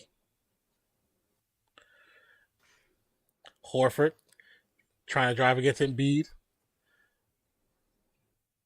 Horford loses his dribble. The crowd is screaming for a double dribble. Didn't get it. On the recovery, White gets an easy layup. Right. Harden bringing the ball up, guarded by Tatum. Embiid trying to get set up in the post against Grant Williams. He's going to get the double team by Smart. Kicks out. Tobias Harris hesitates on the shot. Goes out. Maxey corner 3. Great recovery defense by White, but just not good enough. Great shot by Maxey in the corner. Oh, charge. They're going to get blocking? I thought his feet might have been set, but maybe not. Nate says, has Zach always had a printer there? Has Zach always had that printer there? Yeah. I mean, for the last couple of months, I have, yeah. I'm about to move it though, and I'm about to move my PC over here, and I'm about to scoot all my setup over. I just got to get some more wallpaper. That way, y'all don't realize that I'm in a box. You know? Tatum guarded by Maxey. Swing pass to Williams. Williams for 3. Rims out. Rebound Embiid. B to Harden. Harden guarded by White. Gets a screen from Embiid. Dribble to the left. Floater right there. Yeah, he was sitting in the paint. I don't know why he didn't shoot at all. Embiid. I mean, you had 2 guys underneath. Great shot by Embiid. Over Horford. Yeah. Nate said, I'm currently third, 2 points back. Field goal percentage is the big one, but 2 teams used up their games today. Got you. Yeah, I'm passing one guy in points and steals for sure. Luka getting shut down could hurt me if it happens. Who is Luka play? Smart. Who they have left? Long 3. No good. Rebound Tobias Harris. Harris on the fast break by himself. 1 versus 2 gets rimmed. Coming back the opposite direction. Smart for 3. It's good. Tobias, I know if I'm one of your friends or teammates, I'm making fun of you. You got hung by a rim. Maxey swing pass that double team by Smart. Oh, wait, where are you at? Harden, deep 3, no good. White with the rebound. How far behind are you? I'm right there. I'm saying same Smart for 3. Oh, okay. Yeah. You said something about Maxey. I was like, Maxey hadn't touched the ball in a second. Maxey had passed it to him. James Harden, great quick pass to Tobias. It gets rejected, though. That was a great pass, but just too many players around Tobias Harris. Okay, everybody came back. The fact the fact that Jersey is deep into the playoff contention and Dallas has fallen out makes that truly one of the worst trades ever. Yeah, y'all lost your defense. Well, not y'all, but they lost their defense. You trade off your best defensive player. But yeah.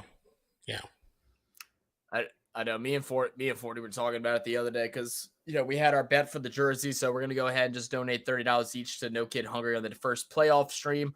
But we were both like, dude, like, what the hell happened? We were like, because I thought we were gonna, because at first we were like, oh, the Pels aren't going to the play-in, so we're not. There's no chance of us playing them again. And now it looks like Dallas isn't going to the play-in, and we're like, damn, like how tides have turned. Dallas was in third. Yeah, they were in third for most of the season.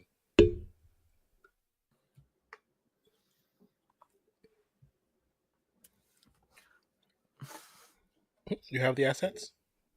The what? Huh? The assets? Yeah, the commercial. Welcome to the commercial. Oh. Yeah. Oh, okay. I was like, what are you talking about? I was like, what assets do I need? I got one guy with a heap of games within 8 threes of me, so I can't tank threes to get field goal percentage up. Effing Clay. Clay messed you up with the field goal percentage the other day. He still had good points that night, but like his field goal percentage was terrible. Yeah.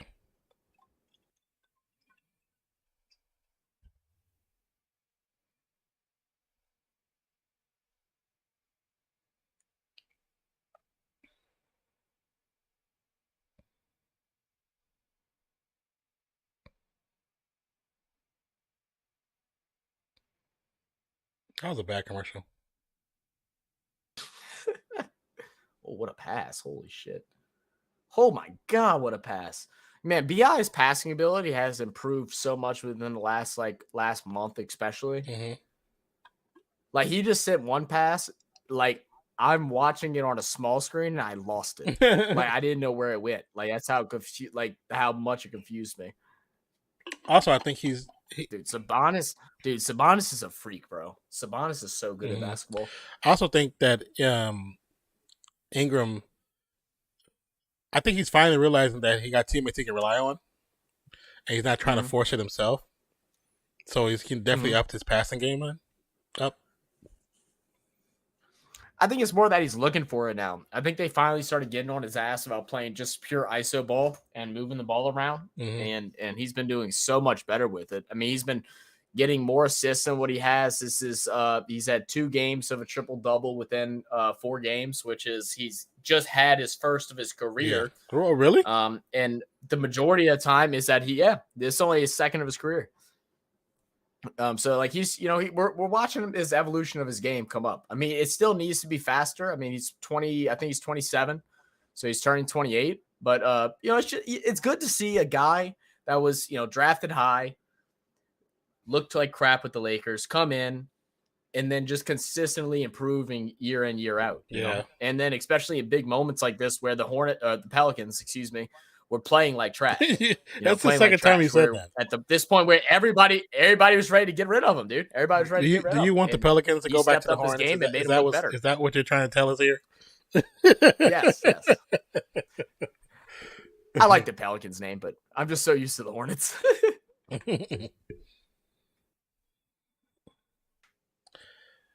And B's going to back down Williams. Turn around from the opposite side. Nice little fadeaway jumper. Jesus, dude. Kings are not missing now. We go down, knock it down to 3. They knock down to 3. It's back to 14. Yeah. We cut it down within 11 twice. Made a big 3. They go down, knock down 3. It happened 3 plays in a row. Tatum to Brogdon. Brogdon for 3. Rebound Tatum. Tatum dribbles into the paint. Gets pushed by Horford. Ball goes out of bounds. He wanted to whistle. I'm like, bro, you got pushed by your own player.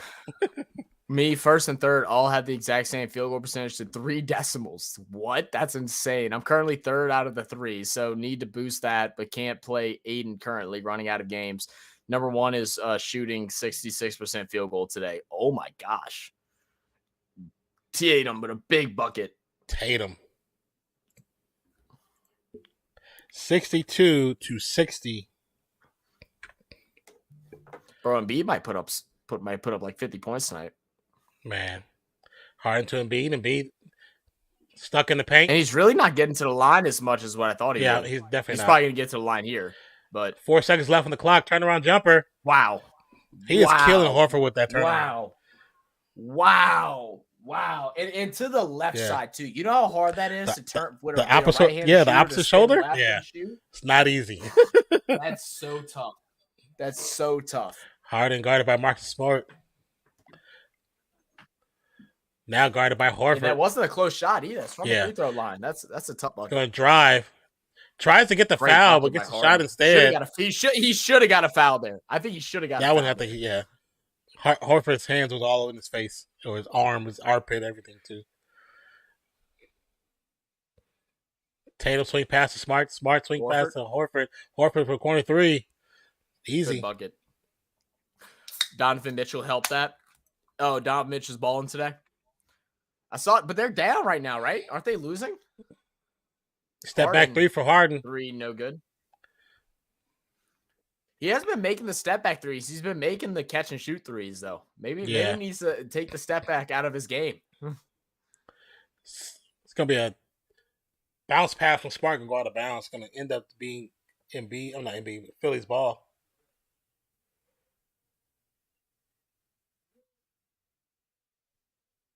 Jesus, dude. Some of the shots BI makes, I'm just like, I don't understand how it's humanly possible. He's very talented. He needs to elevate his game another 2 levels. He truly does. He like he's elevating it, but he needs another 2 levels to be like what I would consider like on the, not MVP caliber. I don't know if he'll ever have that in him, but like just that elite caliber right below MVP. You know what I mean? Yeah. Nah, they won. He balled out. What are you talking? Wait, I was just watching the game. Was it? Embiid blocks Brogdon. Oh, never mind. They won. They only won by 4. I'm sorry. Nice bounce pass to lead up to the potential. I was thinking of Miami. Potential layup gets blocked. It's gonna be a foul call though. Did they say a foul on Embiid right there? I think it's on. Or are they saying foul after? I think it's after. It was after the shot. It's after the shot. Okay, I was about to say. I was like, that was a clean block. Great finish by Jayson Tatum. Once again, trying to take it over here. Shorter guy. Just down by 1. Shorter guy. Look, dude, he knows his matchups. He's not gonna, force stuff that he's not comfortable with. All right, I call that smart basketball. Okay. Then that's why he doesn't get MVPs. Hey, look. That's fair. 34 points for Joel Embiid. Oh, I thought he was about to. If he wasn't off balance, he wanted to shoot that. I think he still should have shot it. Great strip by McDaniels. Oh, they're calling a foul. I don't know. I don't know. Yeah, I don't know about that one. It was that close. Looks fairly clean. It was close. Let me see again. He does. He hits the slap top of the wrist. Touches the ball second. I think he got the ball first, though. Did he? You think he got the ball first? I didn't think he did. The announcer said because the ball popped out so quick. I don't know. It was close. Tatum misses the shot though. Maxey to McDaniels. That was to Melton. That was a hell of a travel. That was such a. It's not a secret, Nate. But that was a hell. He was right there watching him travel. The ref was right freaking there. My dude caught it on a hop step, pivoted, hop step again, and pivoted again. What in the world? Oh my goodness. My goodness. That's crazy.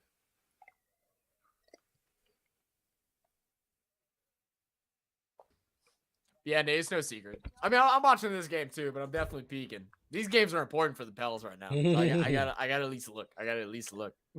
That's crazy. I mean, to be honest, I think we stay at where we're at right now. I think we're gonna stay. As much as I want us to go ahead and get 6, I just don't know if it's gonna happen. I mean, we're gonna have to rely on the Clippers losing 2. Which, I mean, they play the Lakers tomorrow. And they're going to have to. Yeah. We're a game and a half behind them. We can tie them, right? Because we have the up on the Clippers. But where the problem comes in is that the Lakers have the up on us. So we have to have the Lakers lose a couple as well, and that's where the problem comes in. And the Lakers and Clippers play each other. That game I believe they play each other tomorrow. That game tomorrow is gonna be a hell of a game tomorrow. Yeah, because I think we're the Lakers are almost full health. We're gonna stay at the 8th spot, and we're gonna have to play Lakers at home in the play-in, and then we're gonna have, and then we'll play whoever wins out of Timberwolves and Thunder. Because I don't think it's possible for the Mavericks to it's possible, but it's highly unlikely because I believe the Thunder have the advantage over the Mavericks right now. You might be right. If what I read was correct. Now, if for some reason y'all decide to start playing like crap, then we could slide in. If you and the Clippers play like crap, but I don't see that happening. I feel like y'all are in playoff mode right now. I don't see y'all losing too many. Did you see the announcers before this game though, Non, that was saying that they don't think the one guy who's like a Lakers like homer, he was saying that he doesn't think the Golden State Warriors are going to do anything in playoffs. They might get first rounded because you all of a sudden can't switch and start playing good on the road. And then the guy that was sitting next to him goes, the Lakers just switched and started playing good. Some people are trying to say AD should be MVP if he would have played like he has recently. And then the guy just shut up. He's like, Channing Frye, he's like a personal ball polisher for LeBron. So, you know what I'm saying? Like, I'm not surprised he said that. Like, you know, Channing Frye is almost as bad as Shannon Sharpe and RJ. Well, he's worse than Shannon Sharpe and RJ. They know when to we know when we're not, what we're saying is BS. We know that. He never cops to it. He just talks out the corner of his neck constantly. Like, dude, shut your pie hole. You know, the thing is, like, with that, it's like, you know, a lot of the guys that work, you know, on the networks, whether it's football or basketball, all played professional sports. Like, so they have their homer team, and they'll be like, oh, I'm rooting for them because they're my home team, but they'll also tell you the real. Whenever it's Lakers fans, they do not, bro. They do not. If they're ex-Laker players, they do not, bro. It must be part of their contract where they can't talk bad about the Lakers after they leave. Like, it has to be. It's going to be a loose ball foul against Horford. Hey, you could be right. You could be right. But like I said, it's Channing Frye LeBron. He's a personal ball washer. You know what I'm saying? He's you know, like when you play golf and you have that ball wash where you put the balls in, you dip them in. That's Channing Frye with LeBron. That's Channing Frye. That's Channing Frye to LeBron. You got to get all the dimples, bro. You got to get all the dimples. You don't want to mess up your flank. Embiid. I might be going to play some golf next week again. How was? Didn't you go out this past week? Dude, it was fun. It was actually a lot of fun, man. First 9 hole was horrible. I couldn't hit worth a damn. We had a kid and his father that came up right behind us at the first hole, and we were like, "Hey, we're like, you know, do y'all want to? Do y'all play often? Do you want to play ahead? We're like, it's been several years. Like, we're gonna be horrible." And he's like, "Oh no, don't worry. You know, we suck too. We're like, you know, we haven't played. We're just having fun." He said, Y'all can hit 4 balls if y'all want. We don't care." We're like, "All right, cool." Jordan's first hit goes like 30 yards, skipper on the ground. My first hit goes about 50 yards, skipper on the ground. Jordan's second hit goes like 100 yards, skipper on the ground. My second hit goes like 220 yards into the fucking water. And I was like, we're just going to play from the water shot. And y'all can go ahead. But like, we feel pressured. But right once we got into the second night, we actually played good. I had a couple. I should have had a couple pars, bro. I missed like 4 10-foot or under putts for par. I was so mad. Couldn't putt worth a damn. Maxie's pocket picked, but to be fair though, the greens had just gotten refinished. And so they were like, when I'm telling you fast, like you looked at it and you're like, okay, hit it slower. and then you hit it slower than what you thought was slower, and you still would probably hit past it. That's how fast the greens were, and I could not adjust, bro. I was overshooting my putts nonstop. That's so crazy. And they said Wolves up by 3 now. I said now tied. Brogdon with the floater, looking for the contact, not really the shot because he shot off the top of the backboard. White's going to drive against Maxey, gets it in. Third quarter, what I tell you. Yep. Yeah, we need Timberwolves to lose. That's for sure. Derek White. Wait, are they playing right? Points. Are they playing right now? I think they are. Why is it not showing up? Oh, there it is. And B gets away with the travel. That boy the ball never touched the ground, and he dunks over the entire defense of the Celtics. Gonna lose. And B with 36. Tatum dribbling. Driving, spinning, going left side. Great pass underneath. Loses the ball initially. Gets blocked by the long reach of McDaniels. Maxey bring the ball up for the 76ers. Embiid travels. Doesn't get the call. Oh, my God. Backing down, going inside. Loses the ball. And they're going to call a foul on Horford. And Horford just put his hands up. He's like, yeah, because I guess since it's Embiid, it's going to be a foul, right? So I'll take it. That was nice. Yeah, but before he got there, he didn't dribble not once. He didn't dribble not once, and he started from the round part of the free throw shot on the right side of it. The ball never touched the ground. Wolves Nets game intense. No one told Brooklyn they tank it without stars. See Minnesota up by 2 right now. Let us know what the final ends up being. We need the Wolves to lose. Come on, Nets. I mean, not so much you, but I do.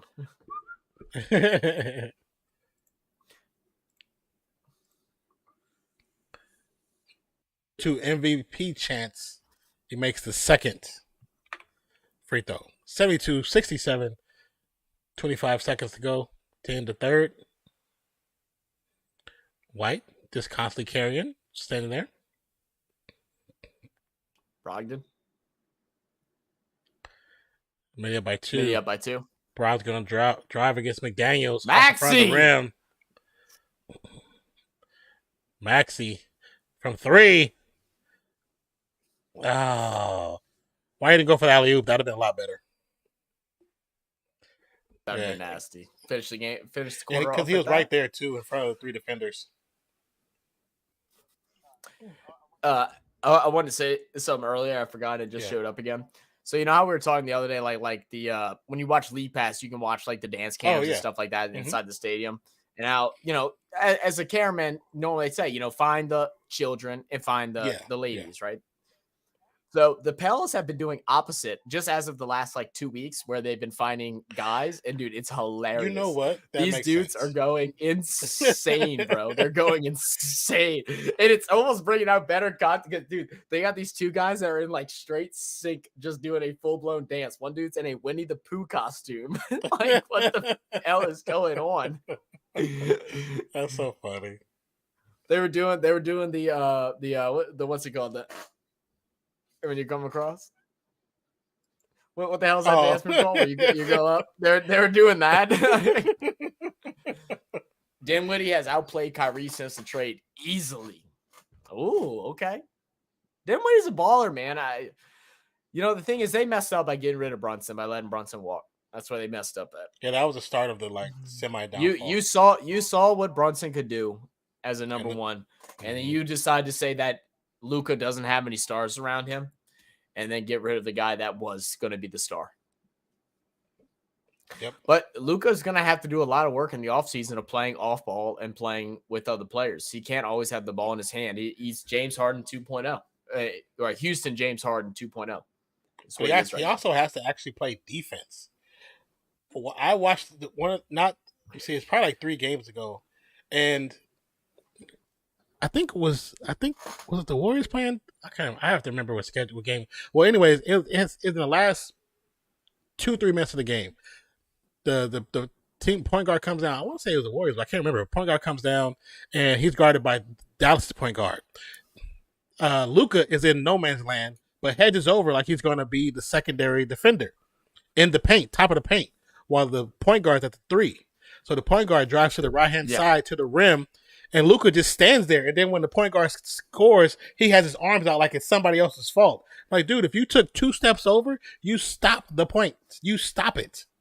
You just stood there and watched. Well, and oh god. Well, and the thing is too is like other parts of the season, I blame that on him just being tired and him not playing defense. But you have to rely on other players to where you don't have to be dribbling the ball for 15 to 20 seconds out of your shot clock. And that way you can get a little more rested while you're still in the game. Because then even if you're playing, 40 minutes, whatever it is, you're more energized during that time because you're not having to constantly be on ball, constantly being full, 100% sprinting, moving. Take breaks throughout possessions and stuff like that. Let other players work. Your other guys in your team are in the NBA for a reason, whether they're all-star caliber or not. Let them control the rock. Let your point guard bring the ball up. Let Kyrie take a couple stabs at controlling the rock and moving the ball around. You just go side to side. I don't think he trusts anybody else. I don't think he trusts anybody else. Well, and he has to, and that's where he needs to check his ego a bit and trust the other players. Because you can see it in the middle parts of the fourth quarter. He's tired. Mm-hmm. Exhausted, and he needs to work. And that'll be after a 7-minute break as well. Yes, so true. It's interesting to see.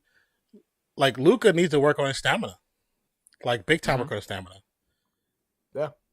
Because that video we did about the players reacting to EuroLeague fans and the atmosphere. Damn. Yeah. But reacting to that, when we see Luka in that video, that Luka looks skinny as hell. Oh yeah, skinny as hell. And I get why he became a little bit bigger, but like you got to progressively get into that, right? Like you can't just go and gain 25 pounds and then your condition is going to be the same. Go up 10 a season, or gain 20 during off season, drop 10, and then do your thing. Get conditioned that wise. It felt like he gained 35 and then dropped 10, and then was 25 pounds heavier and just can't keep up with the weight that he gained any longer. Yeah, White get to the easy two. Whoever DJing at the game, they're playing some good songs. That's deep cover right there. Oh, we had him. 105, 102, next ball down 3. Great defense. Oh, that might be Step back. I think it's only 12 seconds left. Brogdon on the fast break. Nice little layup. 1 point game, 72-71, 10:46 to go in the fourth quarter. Malcolm Brogdon with 15. Great work by Reed getting inside. Reed almost didn't get that pass from Harden. He was. I don't think he was expecting it. He wasn't expecting it. Blake Griffin looked like a porn star with that mustache. Or like a highway patrolman from Canada. Oh, yeah, kind of like little Reno 911. He looks like Reno, bro. My boy, get that dude in some short khakis. White bringing the ball up. That's too guarded funny. by Reed. Try to get inside. Kicks out Brogdon. Brogdon's been the hot hand so far. Puts up a light floater, but Blake Griffin fighting for the board. Grabs it to Brogdon. Brogdon picks it up. Kicks out Grant Williams. Grant Williams thought about the 3. Hesitates. White for 3. Bang! Knocks it in. Tied game. Sorry if I destroyed your ears right there now. No, you're good. You're good. You didn't. I just know he starts to score around this time. It's something about third and fourth quarter for him. That dude he only scored 4 points in the first half. Harden with a lazy pass to McDaniels. White, 3. Yeah, White didn't have anything. White, yeah. I was like, Brogdon was their best score. Brogdon for 3. He had 13. I think. Oh boy, timeout, Philadelphia. And what did Philadelphia say? We need to get stops to start off this fourth quarter. We've got to get stops. Did you press the button because you're like ahead of me now? It keeps bouncing. I didn't press the button. It keeps bouncing. I don't want to press it because I was going to put me too far ahead. No, you're good. You're good. I paused it. You're good. I'm showing a commercial now. Yeah, I'm seeing. That's what I am too. Anna Sanders, is another cash grab? It was funny. It was a part 2. It was on Netflix. Was it? Yeah. There's a third one coming out too. It's just him and his people just having fun. If he would have put that in movie theaters, then I'd be like, yeah, definitely cash grab. But he just in it's just a Netflix original. I still call it a cash grab because he's stealing from Netflix. So it's causing the damn prices to go up. Oh. Then when he misses the 3, looks he said looks so hard. Oh, tough. That's all right. So let's see. Let's look at it. What that'll do. Minnesota winning. That's going to go ahead and put them a half game back behind New Orleans, assuming New Orleans loses tonight, which is pretty much inevitable at this point. So they're down by 17 or 16 now. Oh yeah. They were keeping it within 10, but the thing was, and this is how you know a game's just not going to turn. Every time they'd go make a big shot, they'd play good defense, and then Sacramento would make a great shot. And that's kind of what's consistently happening right now. You still have a full fourth quarter though. You still have a full fourth quarter. No, it's possible. It's still possible. Yeah. It's still possible, but unlikely. Yeah. I mean, I get that. Final score 107-102, Minnesota over Brooklyn. 140-128, Milwaukee over Washington. 117-113, Cleveland over Orlando. Golly. Miami 118 over Detroit. Bro, Najee almost made a full court shot. Oh, really? Damn. Oh, they did win. Okay, good. Well, good for Miami. Good for Mozzie. They needed for to the win. Hawks. Yeah, they had to win. I'm like, how far behind are they from? Oh, they're only they're two or game and a half behind Brooklyn. And I'm so upset. I know I'm not gonna be able to go to any of the play-ins games because I got to save up money and I want to go so bad. Maybe I'll hit a bet. Maybe I'll hit a bet tomorrow. Oh, maybe that loss for Brooklyn could help Miami if they win another one, because they were. Oh, really? They were a game and a half behind, but after the loss, they could be a game behind or a half game behind. Yeah. What a Nets loss will make them 43-36. And Miami will be 42-37. So I don't know who has the advantage out of the two, though. Yeah, I don't know either. Conference-wise, Nets have the advantage. Division-wise, Miami has the advantage. I don't know how it goes in the NBA because there's so many different ways that they can do a tiebreaker, and I'm not sure if it's head-to-head match. I think head-to-head matchup is first. I think it's head-to-head, then it's conference, then division or something like that. I think he might be right. Brogdon loses the ball. They're gonna call a foul. If it was Harden, his hands was quick. I didn't even see it. I didn't even see it. I didn't think he hit the ball, hit his arm, to be honest. That looked like it was all ball. Harden's right. That was all ball. Actually, Miami has Philly next. Ooh, that's a tough one for Miami. So they gotta win. They gotta win to the day. Especially if Philly wins tonight. If Philly wins tonight, then they're chilling. If they lose tonight, I don't even know if they'll play starters though, than just to keep them warm.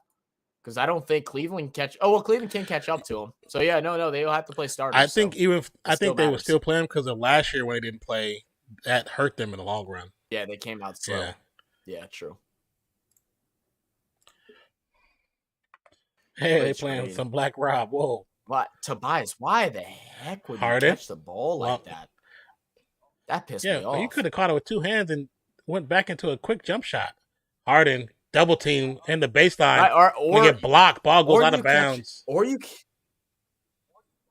Or you catch it with 2 and then you're right into a triple threat right there. Instead, you try to catch it with 1 and you waste your pivot.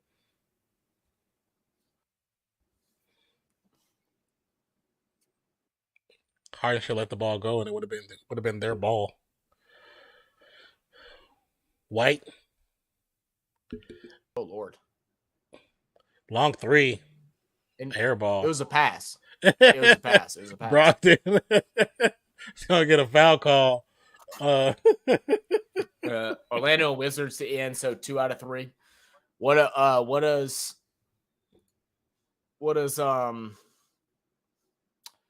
goodness, what do the Nets have left? Who do the Nets have left, Nate?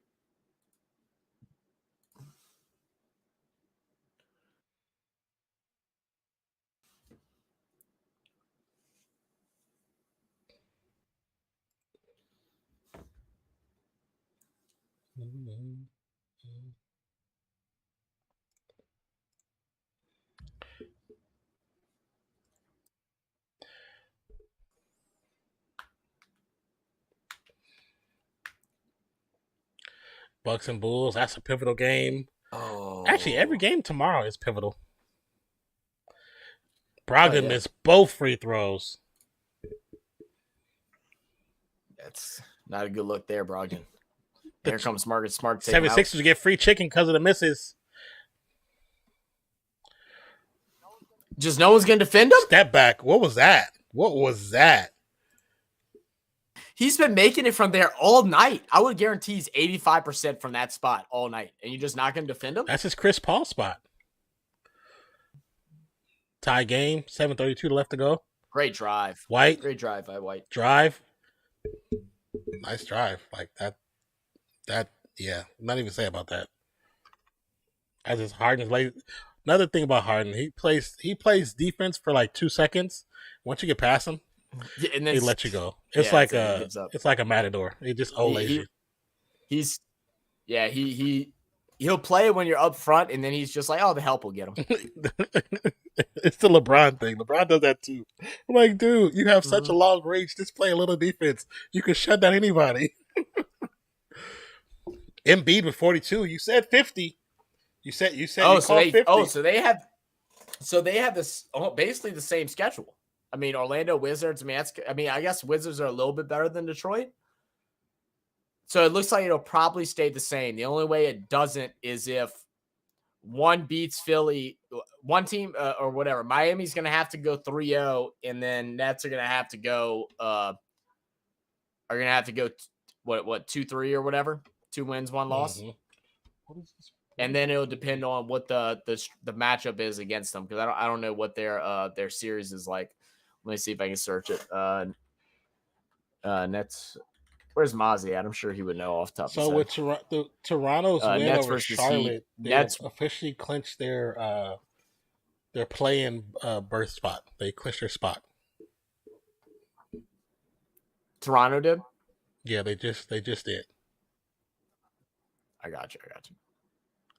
Cause they just won. So right now the matchup between them two have been all Nets. Yeah. So Miami needs the Nets to go 1-2, and then the Heat got to win out. That's the only way. Damn, they got to win Nets out. And because the Nets have the favor, and then there's no way the Nets lose to Detroit or Orlando. I just don't see it. I don't see him losing to either one of those two. Yeah, it's very, very not likely. And then especially with them playing Philly at the end, if that's the order that they play, Philly possibly won't play starters that last game either. Yeah. I feel like for Miami to be successful in the playoffs, they need to be in that 6th spot so they can rest. Yeah. Because they have injury issues every postseason, injury issues, and it's that first series that gets them. So, boy, that commercial is bright. I don't even have it up. Bro, that commercial! Oh my god, it was so bright. Did you like it? Like at first, you don't see my shadow for the first time. That's how bright that shit was. Oh my god.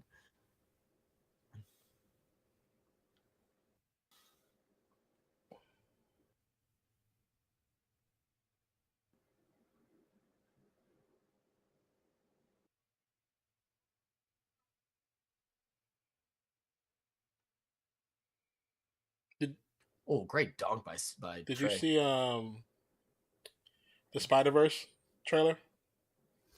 Yes, I'm hyped, dude. Yeah, it looks so good. I'm hyped. It looked really good. Dude, the fact that they are able to make comic real life, like just like the like how they add like the little dots or whatever in the images. I don't know what the technical term for, but like how they add that into it. It's like why did no one think of that until just now? And like it makes it look like you're truly like reading a comic book and you have the imagination to make it look real life. And like that's seeing and like for a person like me, like who has no imagination to be able to like truly see those kind of things, like God, I think what that trailer was so cool is there's like 20 different art styles in one scene, and it's like you can't even tell because it's so seamless how they flow together. Fluid. Nice 3-pointer made right there. Derek White, 20 points now. 10 this quarter, 21 He's points. He's a fourth quarter bandit. Boston up by 3. He is, man. Embiid, guarded by Griffin. Great defense by Griffin. Griffin's like, look, I might be old and slow now, but I still know how to play defense. Nice what a move by Smart. The little hesitation and that quick hesitation as well. That's beautiful basketball. Here we go. They're up by 5 now. Maxey and Doc not seeing eye to eye. So Lakers could be in. Lakers likely pull even with Golden State, who has Phoenix without Clay tonight. Wait, Golden State has. They don't play Phoenix tonight. They play Thunder tonight. Is that what you meant? I think it's Thunder. Yeah, they play. Oh no, 4th to 9th is insane. I mean, looking at all the matchups and stuff like that. I think Phoenix stays at 4. I think Phoenix stays at 4 because the Clippers only have 2 games left. They're a game ahead of I think everybody else or some crap like that. I don't see Golden State dropping out of either 6th or 5th. I can see Clippers dropping down and possibly Lakers going up. Lakers have the best chance to get out of play-in. I don't with the Pelicans losing tonight against Sacramento. With the Pelicans looking like they're going to lose tonight against Sacramento, I think it's all but done as far as our chances to get out of play. Clippers have 3 games. 3 games left. They play Los Angeles, Portland, and Phoenix. They play Phoenix too. Thank you for the new subscription. Welcome to the channel, Dwayne Stewart. Appreciate you. What's good, Dwayne? Let me go back. Embiid dribble driving, going right side behind the back to Embiid. Embiid trying to pull up. He should have pulled up. He would have got the foul if he did. Decides to pass out to Embiid. Embiid step back 3. I'm sorry, not Embiid, but Harden step back 3. Beautiful shot. Pels are bringing in not really. Never mind. I thought they were. They're really not. They just can't stop on defense right now. It's a shame. The thing is, and the hard thing is, Pelicans have a tough rest of the games too. Other than, I'm not really worried about Timberwolves, to be completely honest. But Grizzlies tomorrow is going to be really tough. We play Timberwolves, and I think we have one more away game.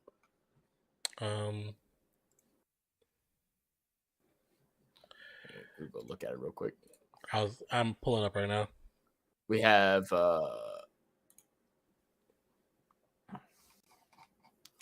White driving on Maxey, puts up a floater but gets the foul. So we have Memphis. We have Memphis, Knicks, and then Minnesota. Knicks are at home. I think we're okay with that one. Minnesota, I'm not worried, but Memphis, we definitely could drop back-to-back against Sac and Memphis. I think we can beat the Knicks at home. Knicks away, I think we lose the Knicks away. I won't lie. Yeah, don't count the Knicks. I'm not counting them out. It's just I see us. We're gonna take at least a couple at home. How do you think you guys will do against Memphis? I think it's gonna be a tough game. We'll see. I'm going to the game tomorrow, so I'll be loud. I better see some pictures on the channel. I got you. Oh no, my stream froze. Standings. Hold on, let me pull everything back up. 86-84 is the current score. Harden dribbles around a double screen, guarded by Horford now. He has the optimal person guarding him. Just take him to the hole. His knees are not good. Just take him. He's going to dribble around and get stuck in the paint. Passes out to Tucker with 3 seconds left on the clock. Fakes the pass, tries to shoot. Shot clock violation. Such a bad series for Philadelphia. Harden, what happened? What happened to your dribble skills? What happened? You had Horford against you. The man's legs are 75 years old. Take him to the hole. Nate said, "Hey, talk of Zion for final 2. Not looking good, man. He's doing 3v3 practices right now, but he hasn't done full 5v5. We're supposed to get a true update tomorrow, but not looking good. Not looking good. I thought he was already in 5v5. No. He's been 3v3 in the last couple weeks. Last week, he's been 3v3. Tatum, guarded by Tobias Harris. No good. 4:34. Maxey, swing pass to Harden. Harden back to Maxey. If for some reason we were to get out of play-in and get into playoffs, though, we probably will have him and Jose back. Jose finally without the boot. Assuming it'll take 2 weeks for him, roughly a week and a half, or a week to 2 weeks to get fully back into game ready as far as stamina wise goes. I mean, yeah. Y'all definitely need that energy that he brings. Y'all definitely need that for the playoffs. Yeah, the Dyson minutes are hurting us right now. We get no offense out of Dyson. Horford misses the 3-pointer. 88-86. Harden, guarded by Tatum. Screen by Embiid. Goes against the screen. Won it. Swing pass to Embiid. Embiid's dribble to the paint. Gets a shot up. And one. How many times have you been to the line today so far? It's been a lot more in this fourth quarter. Is that 49 points now? Is that close to the 50 ball? He's 9 out of 10 right now. 9 out of 10. He's made 1. So this is six strip because he had a couple and ones. Yeah, so his six stripped to the line. It's 46 points. 19 of 24. That's crazy. Insane. That's hell of a stat. That's very, very accurate. Yeah, it really is. Hart's gonna get yeah. Cleared with the elbow. Harden did throw a little flop into it, but he cleared with the elbow, and he hit him in the face. They could have got him for more than that. Oh yeah, damn, Nate, that's tough, man. Guys, who knows, man? Maybe he won't make any more. Who knows? Keegan Murray and no Clay. I'm song couldn't afford. Boston probably shouldn't challenge because they can probably get a flagrant 1 on him because the elbow hits the face. All right, yeah, that's game for the Pels. They just went up by 20. Tough.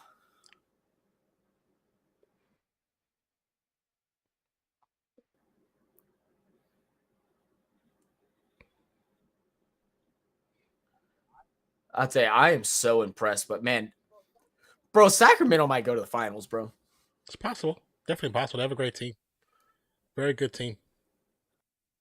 Great. I mean, I know the Pels are still a very mediocre team, but I'm telling you, the way they're playing defense right now it's like you could take highlights of this whole entire game and put it into any youth college program and just be like, watch this and study it and learn it. They're putting on a straight clinic right now on defense. Oh, trust me, they're being recorded and teams are using it because that's what we used to do. Yeah. Oh, but yeah. Without doubt, I used to. That was part of my job duties. I had to record NBA games and break them down for the basketball team. This is a straight clinic right now. Straight clinic. It's beautiful, man. It's all fluid. Everybody's moving. No one's being caught on the heels. It's like clean switches from because they're playing man and they're just having the cleanest of switches. Now, we don't play off of picks very well, so I mean that's something that we definitely have to work on. There are teams that play a lot better off of pick and rolls, but like they are transitioning and switching so fluidly. There is no easy shots. Like they might, they'll have one every couple possessions. But that's any team, but for the most part, it is solid. It is so solid. The review comes back. Celtics lose it. That is not an offensive foul on Tucker. Oh, that's bad. That is so bad. That's such a bad call. That's a bad call. I just saw one of Skylar's cousins. Did you really? Yeah. Williams, long pass to Tatum. Tatum guarded by Harris. Now he's going to get a reaching foul.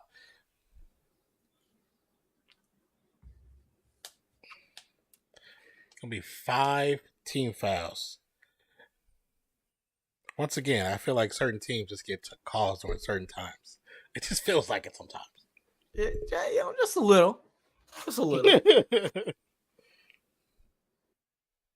Oh, Tatum misses. Tucker, he was like, hell so yeah. Excited. Photo line. That's BS right there.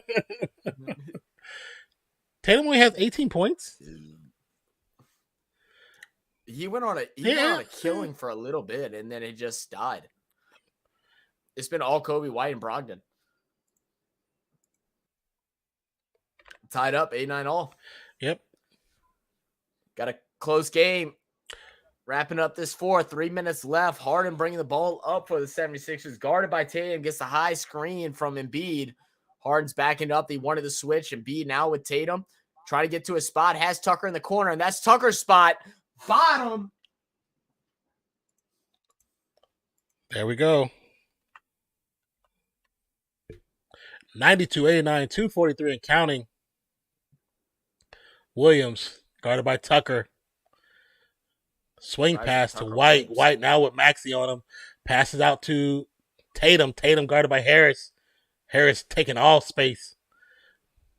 Tatum trying to make something happen. Swing out to Horford. Horford for 3. Great play. No good. Horford's rebound Maxey. Maxey bring it up in the fast break. Slows it down. So, yeah, smart. Oh. Smart by Harden. Smart. Oh. Williams, come on, bro. Stop. That should be a foul. He's giving him the elbow. Tucker with another one. Oh, Tucker. Y'all done made Tucker mad calling that offensive foul. That's where y'all messed up. This is the ref's fault. It's called tech on Williams. It's called tech on Williams. Oh, man. Yeah, the Grant Williams. He must have said something when he ran past the ref. Yeah.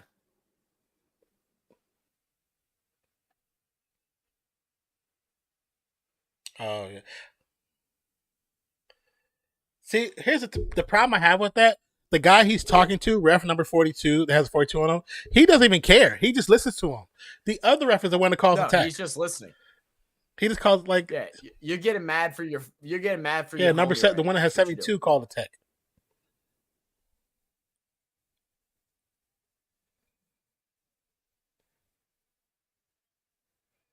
Yeah, he needed to make those because he said, "What F y'all talking about?" I read them. I know what he said. I understood that. 15-3 run. The last 4 minutes. White to Smart. Smart to Tatum. Tatum dribbles into a double team.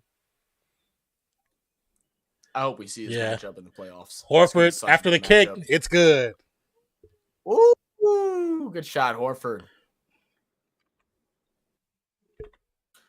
Playing a little press.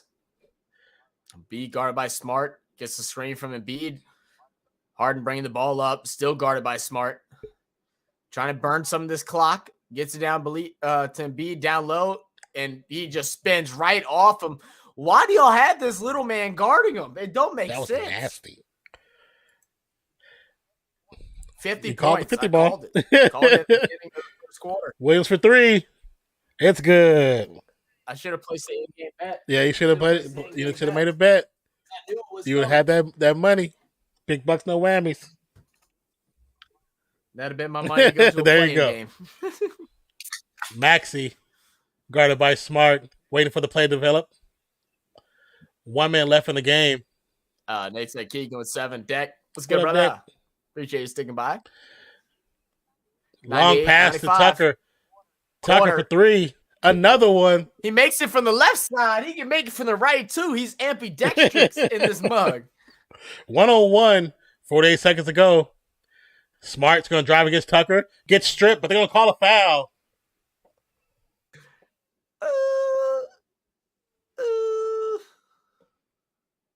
Is that another technical? Or another whistle? I heard a whistle, too. I think the reason why Williams is starting... That was actually a foul. I think the reason why they have Williams guard him at the top is because Horford can't really stand with him, especially with his quick spin move, his speed. He can't stay with him. But also, Williams is beefy enough to lean on him. You know what I'm saying? He can take that pressure. Right. Because he'd just bully Horford. The only thing is that he just needs one step, and then he gets Grant Williams out of position because he is so much bigger. True. Than him, and you can't get back, or you're going to draw a blocking foul. Maxey gets out the double team across to Harden. Harden guarded by White, trying to work the ball down low to Embiid. Grant Williams being real handsy. Embiid, no elbows, Embiid. Oof. Nice play by Smart steal. White passes out to Horford. Horford step back three. No good. Rebound, James Harden. And they're going to foul him. Oh. Kind of a little aggressive, but it's okay.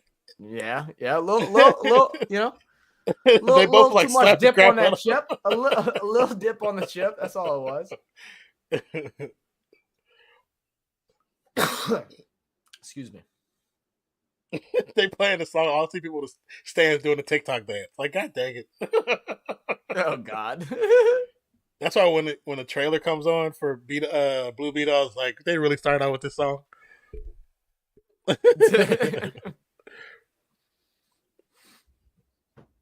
Hey, that's good marketing right there. Everybody's tuned in around to hear that. Yeah. All them high schoolers. Harris wants to be the trigger man, says no. End bounce to Maxey.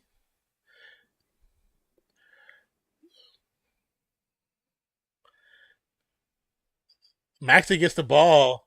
What looks like could have been a push into the crowd. They don't call it as a push. I thought it was a push, too.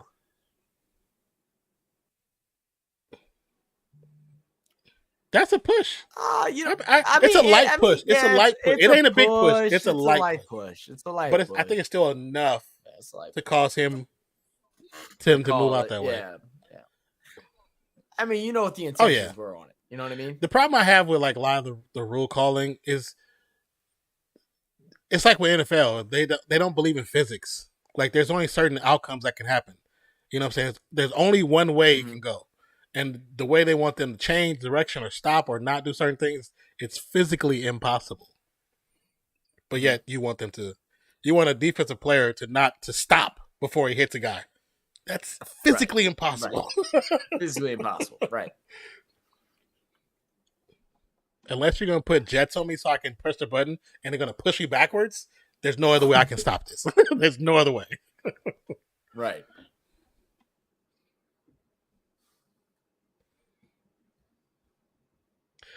No sweat first bet. Yeah. They just give you credit back, basically, to bet again. If you lose your first bet? Yeah. So it's like I didn't see what it was. So a lot of them do like $1,000. So you put $1,000 into the account, bet $1,000, and if you win, you win 2,000 or whatever, 1,000. How's there missing the three? Lose, you just get the 1,000 that you had. Okay. And over a back foul, loose ball foul on Horford. But how about them Broncos? But the trick with it is though is if you bet the 1,000 and then you lose, you get $1,000 worth of credit. Yeah. So you still have to put that $1,000 into there. Like you can't. Which is smart for them. That's smart. That's smart business. Yeah. Oh yeah, no. That's all casinos even work. Casinos do the same thing. when you go and get your like free $50 for getting a player's card or whatever. Even if you win, you still you have a certain amount of credits. 102 after the free throw from Embiid. Money.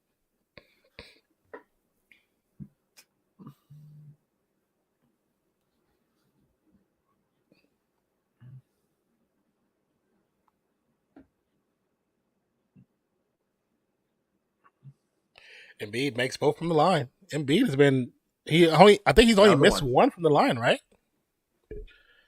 Missed one from the line, has only missed 5 shots all night. 20 for 25. Smart on the fast break. Gets a shot up.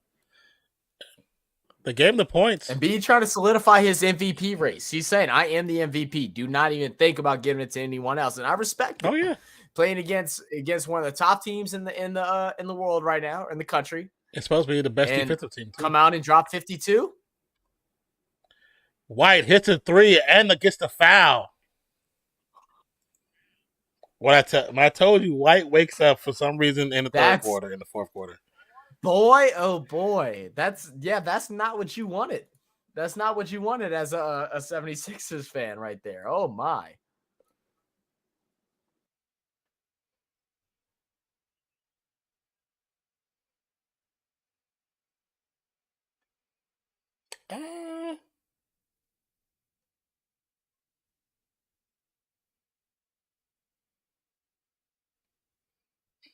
That's an over embellishment of White too.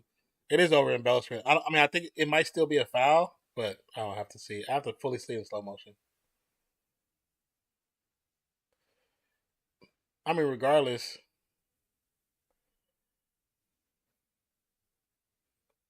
that's not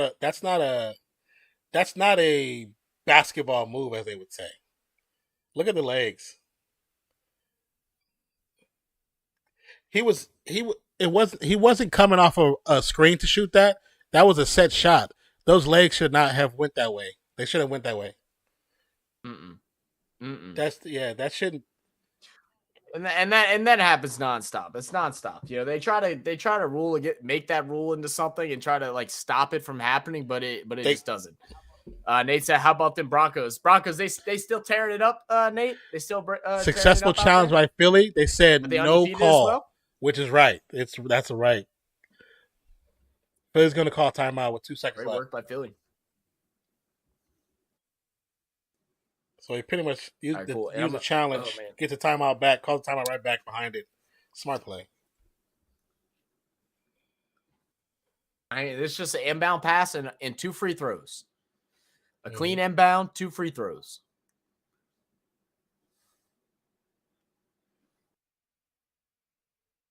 My play sound good. All right. If Mozzie's here, Mozzie, let him know. I'll be right back. I'm going to go fast so I don't miss it.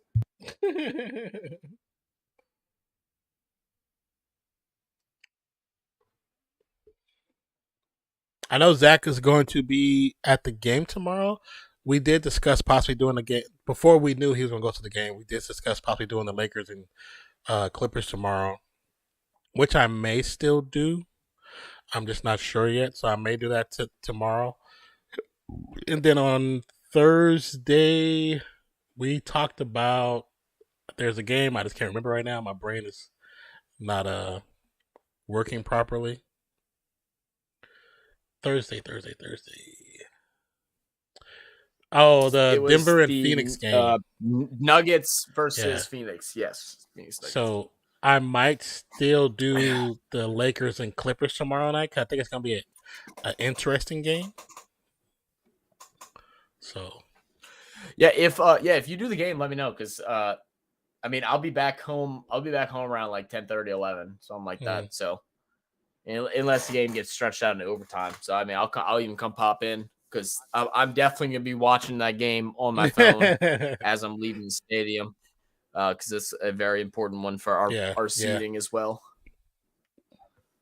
At this point, now that we lost to Sacramento, we're probably rooting more for the.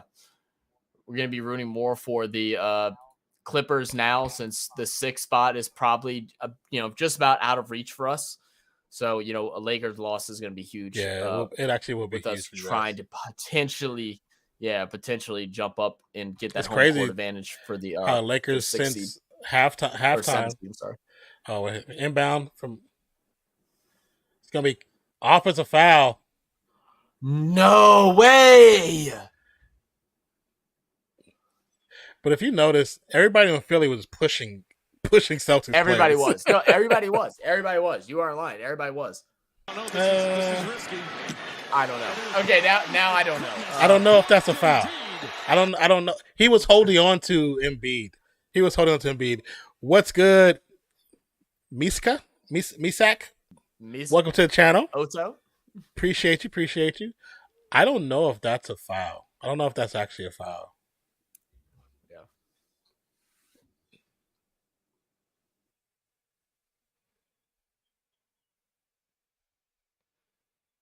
And Boston, and they already used their challenge, so you can't challenge it. Yeah. And it was a good challenge that they made earlier. It's just unfortunate this is another challengeable occurrence. Because that challenge was perfectly timed. They held on to it, waited for the last second. Great. Was successful. And now Boston has a chance. It's 2 seconds. You go for a 3, right? I mean, I feel like it's too much risk to try and, unless there's something wide open in the 2-point range. I think it's too much of a risk to try and pass and do a second pass. So, like, you have to be looking for 3 here. And who do you go for? Tatum's been cold. White or Horford. Kobe White's been shooting. Brogdon, Horford. If Brogdon's in, maybe, but White's been the hot hand in the fourth quarter. Yeah, and it looks like Brogdon's going to be out because I see Marcus Smart out there. Even though I think Smart can make this shot, I just think White is the hot hand. I don't want Smart making the shot. I don't want Smart taking the shot at all. And I think Horford's stroke is just too slow. I don't think he's a good off-balance shooter. I don't think that's a foul. More I see it, I don't think it is either. Yeah. I think he's just falling to fall. Yeah. I love how FIFA has interacted with the NBA. Yeah. White to inbound. Bounce to Tatum. Tatum turnaround jumper. No good. Game's over. 103-101. A well-fought attempt. Why do you have White inbounding? With 2 seconds. With 4 seconds, yes, because there's always that possibility of the pass back. Not with 2.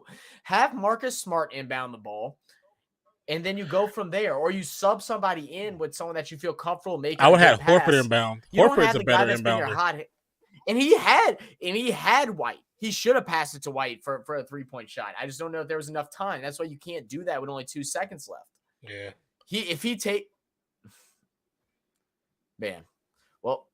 Well, it's like we said.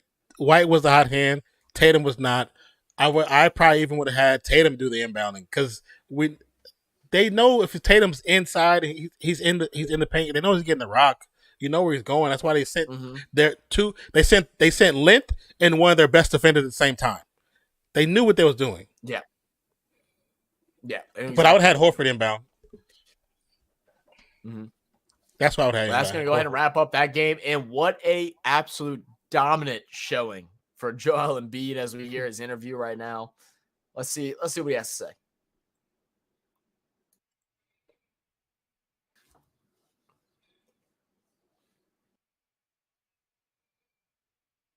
We got to be better. You know what I'm saying? That's what we do. That's how that's how I talk. that's how he sounds. He sounds like almost like Sylvester Stallone. You know what I'm saying?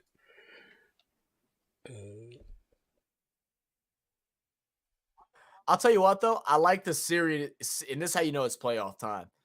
He's not happy with a 2-point win where they had a chance to come back and take it. He's not happy with this right now. He don't care. He dropped 52. He's like, no. He's like, I played well.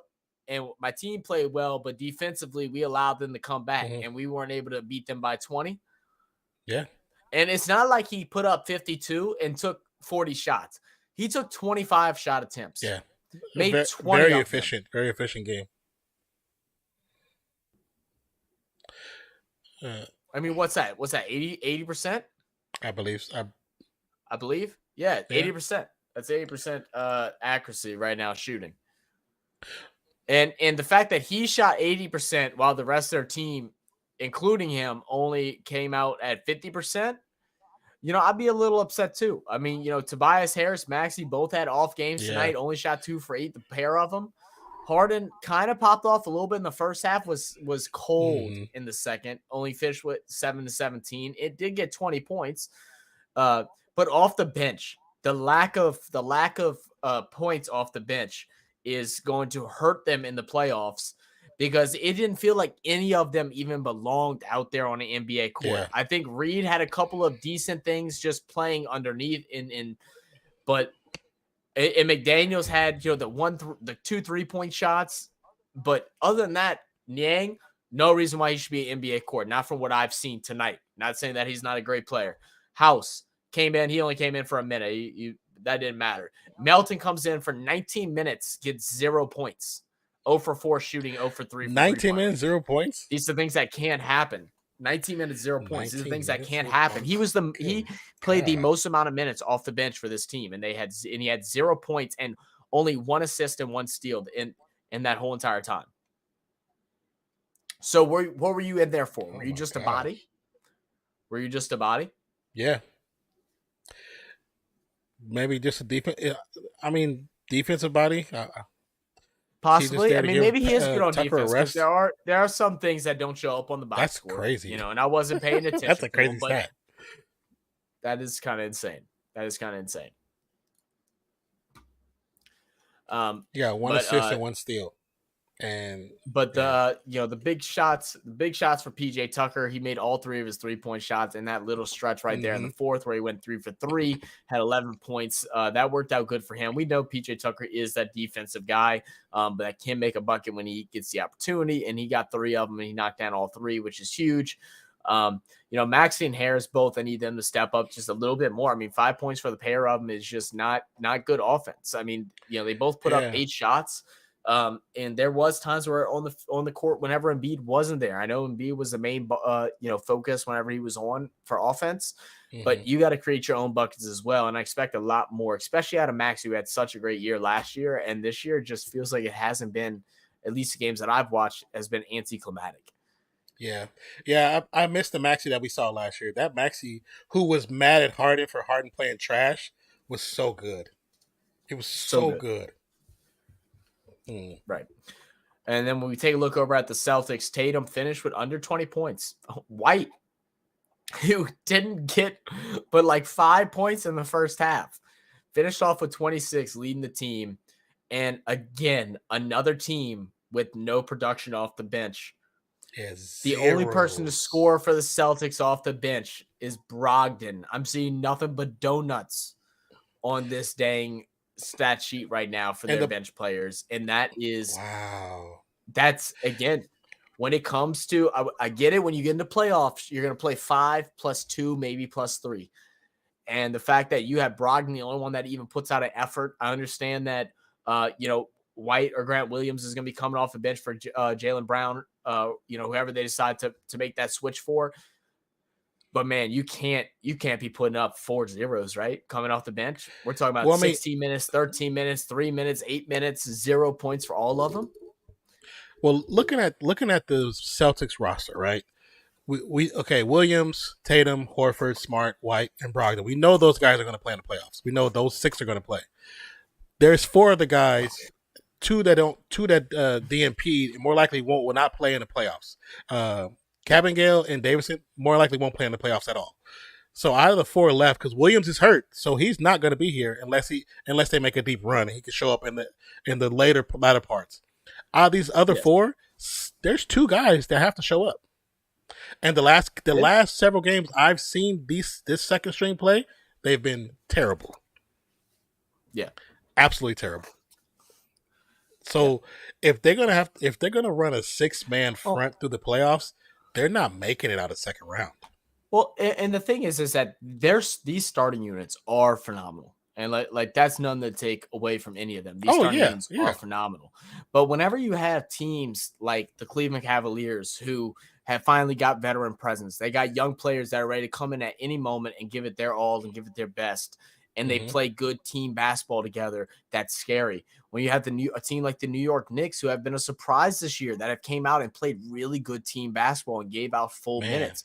That's scary. Really? The Nets is a team that we turn our shoulder to, but since the trade, they've been playing team basketball instead of superstar basketball and have been playing better. Now, do I think the Nets will win in a series against the Celtics, 76ers, Bucks, anything like that? Like, no. Like, there's always one team, though, that does get fluked out. And, like, you don't want to be the one. And you don't want it to be because of your lack of production from your bench. They have to have a guy that comes out with a spark, and they don't have that right now. I think it's interesting because when you look at the potential of Boston playing New York, the one thing New York has that Boston has to match up with is New York has size. And they have athletic size at most positions. Smart against Brunson, he's going to be flopping all series. Because Brunson got game. Brunson has real ass game. We see that. The only thing I understand with that is that Tatum's going to tear up Brunson because Brunson's smaller than him. Tatum's going to have to. He's going to. He has no choice. That's where their options are going to be at. But defensively, I think they're going to struggle. I mean, Randall and RJ Barrett, even though Barrett, according to Nate, has been just a little bit of a disappointment in this year. Yeah, still is a very highly talented player that can go and pop off and get you 20 plus points and do his thing. Brunson, a guy that's been playing out of his mind. Randall playing out of his mind. You got 3-star guys that can go and grab points whenever they want to. Like the Knicks are, I wouldn't say an underdog to make it to the finals, but they're a underdog to make it deep within a playoff series and like bring a couple of these big name top teams, to game 7s and who's going to show up and who isn't type of situation. And we saw that a lot last year where we saw teams go deep into 7s that we just didn't think was going to happen. Yeah. And we might see that once again with the East. This first round of the East could be very, very interesting. So, man, I wasn't even thinking about that, but just that potential of, I think Milwaukee, Brooklyn, you know what I'm saying? It'll be fun for 4 games. But New York and Boston and then Philly with Cleveland. Well, I think Philly's going to more likely beat Cleveland. It wouldn't be that. It wouldn't be that. Because it would be Boston versus whoever's 8th. But it'll be Boston whoever's 8th. So that'll be, if I had to guess at this point, 8th is probably gonna. I mean, Miami Hawks, I don't know if Miami's going to get out of it, to be honest. Even though the Hawks haven't been playing good ball, I mean, this is the third year in a row. I feel like they might get out of play-in this time. And if they're in that 7th seed, they are playing at Miami, but Miami just hasn't looked good. They just haven't looked good at all. Yeah. So, Boston's more likely going to be playing probably Miami or the Raptors, I would assume. I think Raptors beat the Bulls. So I think it's going to be between Miami and the Raptors. I don't know, man. It's gonna be interesting. It's gonna be an interesting playoff stretch, and I'm all here for it. I'm glad we're doing the same thing again as last year of streaming all the games and being able to really give a good point of view of all these teams. You can watch a team throughout the whole entire regular season and then not know what they're truly about until they get into playoffs, because that's when it matters. Players don't rest anymore. How are the Clippers gonna do with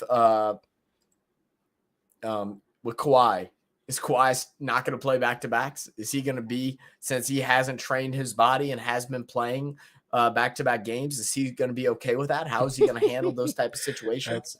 I say it jokingly, but I'm serious. Yeah. Like he hasn't done it in forever. Like he played a half. They had a back-to-back setup. He played one half, got out in the second half in a winnable game. They were down by 1, so he could prepare to play against the Pelicans because we were behind them, which we end up winning that game anyway. You know what I mean? So where's the mindset? Tyronn Lue was already aggravated at that whole circumstance to begin with, because it was a winnable game for them. Like, you're in a winnable game, but it's like, I'm gonna sit up and we're gonna play for the next game, and then you lose that one too. Then you lose 2 back-to-back. And you could tell Tyronn Lue has been very frustrated with how those things have taken place. So it's going to be interesting, man. It's going to be very interesting. And you still have PG is out still. Marcus Smart is out. Gordon is day to day. I don't know, man. I don't know. I don't know. I don't know if PG is going to be back for this current game because he actually got injured at the end of March, and he was pretty much day to day. He's supposed to reevaluate in 2 to 3 weeks, so that probably will be around this time right now. So we'll see how all that plays out. I mean, it's going to be an interesting little final stretch. I'm pretty sure if OKC gets the win here tonight against Golden State, that basically sets the tone for what the playoffs are going to be as far as what teams are going to be in for the play-in. I'm sorry, what the play-in is going to be set to be. If Golden State wins, if Golden State wins tonight against OKC, which I believe should have tipped off about 30 minutes ago, so we should be in that 34, game already. First quarter 34, OKC 34, 31. Golden State. Yeah. Dallas Mavericks fans are praying that OKC chokes this one up. OKC right now, their last couple matchups they have is going to be against. Let me go pull it up. These are going to be important factors. They have Golden State. OKC has Golden State tonight. They have Utah on Thursday, and then on Sunday, the 9th, which I believe is the last day for NBA games to take place for the regular season. They have Memphis, and it's going to be at home against Memphis. So with possibly going 1 for 2 in these games, let's see what Dallas's schedule looks like.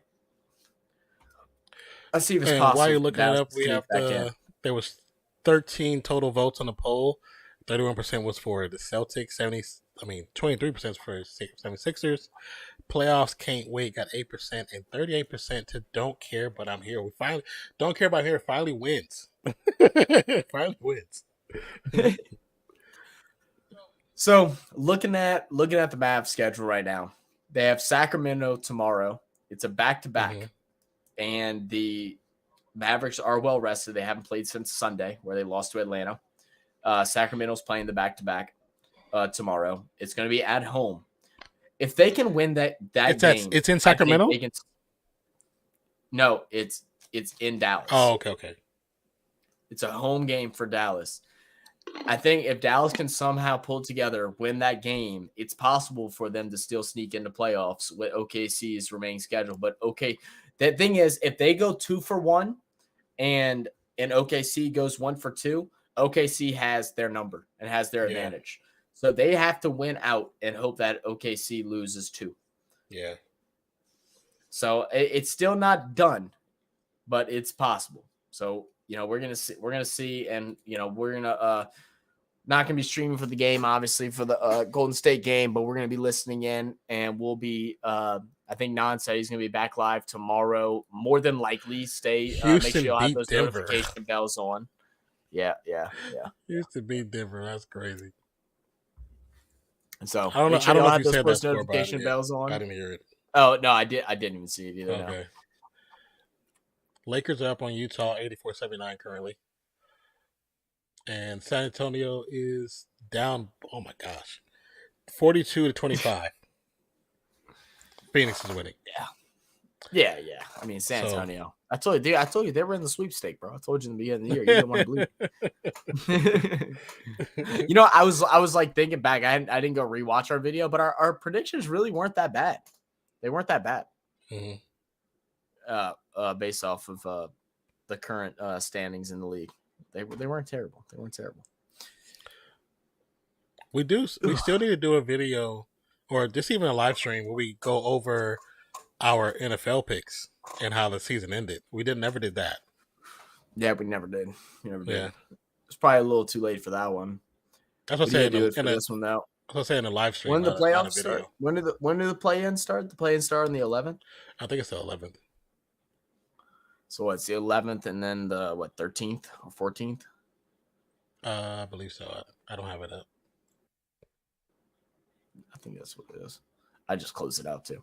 We'll figure it out. Maybe one of those days we can do our one of those days that's not that day or even that day because I'm off next week, we can do our recap of a live stream for our recap and like just talk about it. Like maybe on that Monday because I think the 11th's the Tuesday, right? The 11th is Tuesday. Tuesday, yeah, next Tuesday. So maybe that Monday we can do like a little live stream and just pull up our old video or not even our old video, but just pull up a screenshot of our tier list. And then just throw that up there, and then we can just talk about it, and then we can do that, and then we can also give our play-in predictions or whatever, and then we can post that night as well, double it up. Yepers. You're. All right, so like we said, with that, the 76ers defeat the Celtics. And then what I was saying earlier, I might just be on. What up, Mozzie? Pelican shirt. Miami, y'all look, Philly, Mozzie, jeez, I'm telling you everything but who you are. Y'all almost lost today. Y'all should have lost today. Yeah. Declan sneaks in with the laughs. Come at me.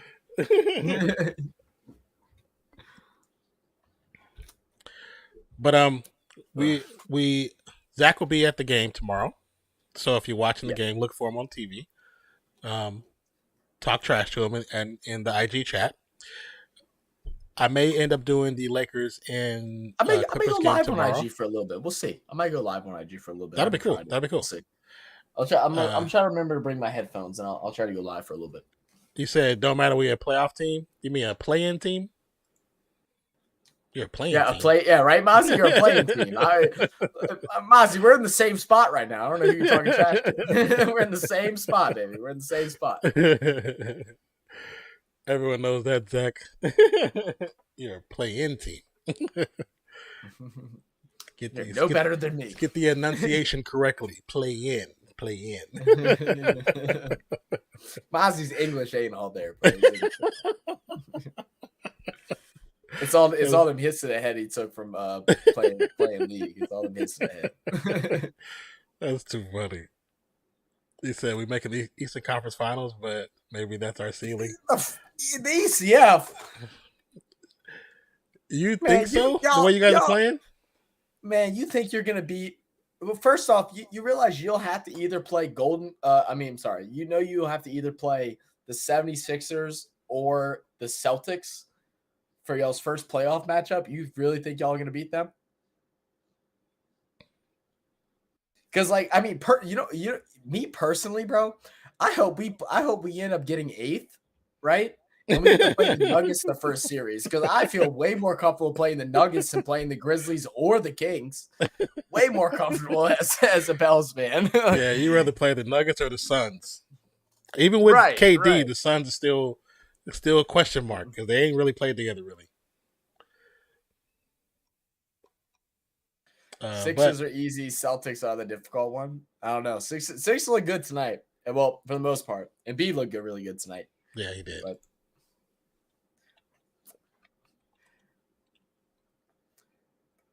But this is a fun one, man. Just like Non said, he'll more than likely be back live tomorrow. Make sure y'all have those post notification bells on. That way y'all can know it'll be for the Lakers versus Clippers game that starts at 9 p.m. Central Time. I'll be at the game. If I get back home in time and Non's still up, I might come tune in and join y'all for the rest of the game. It'll probably be somewhere in the third quarter by the time I get here.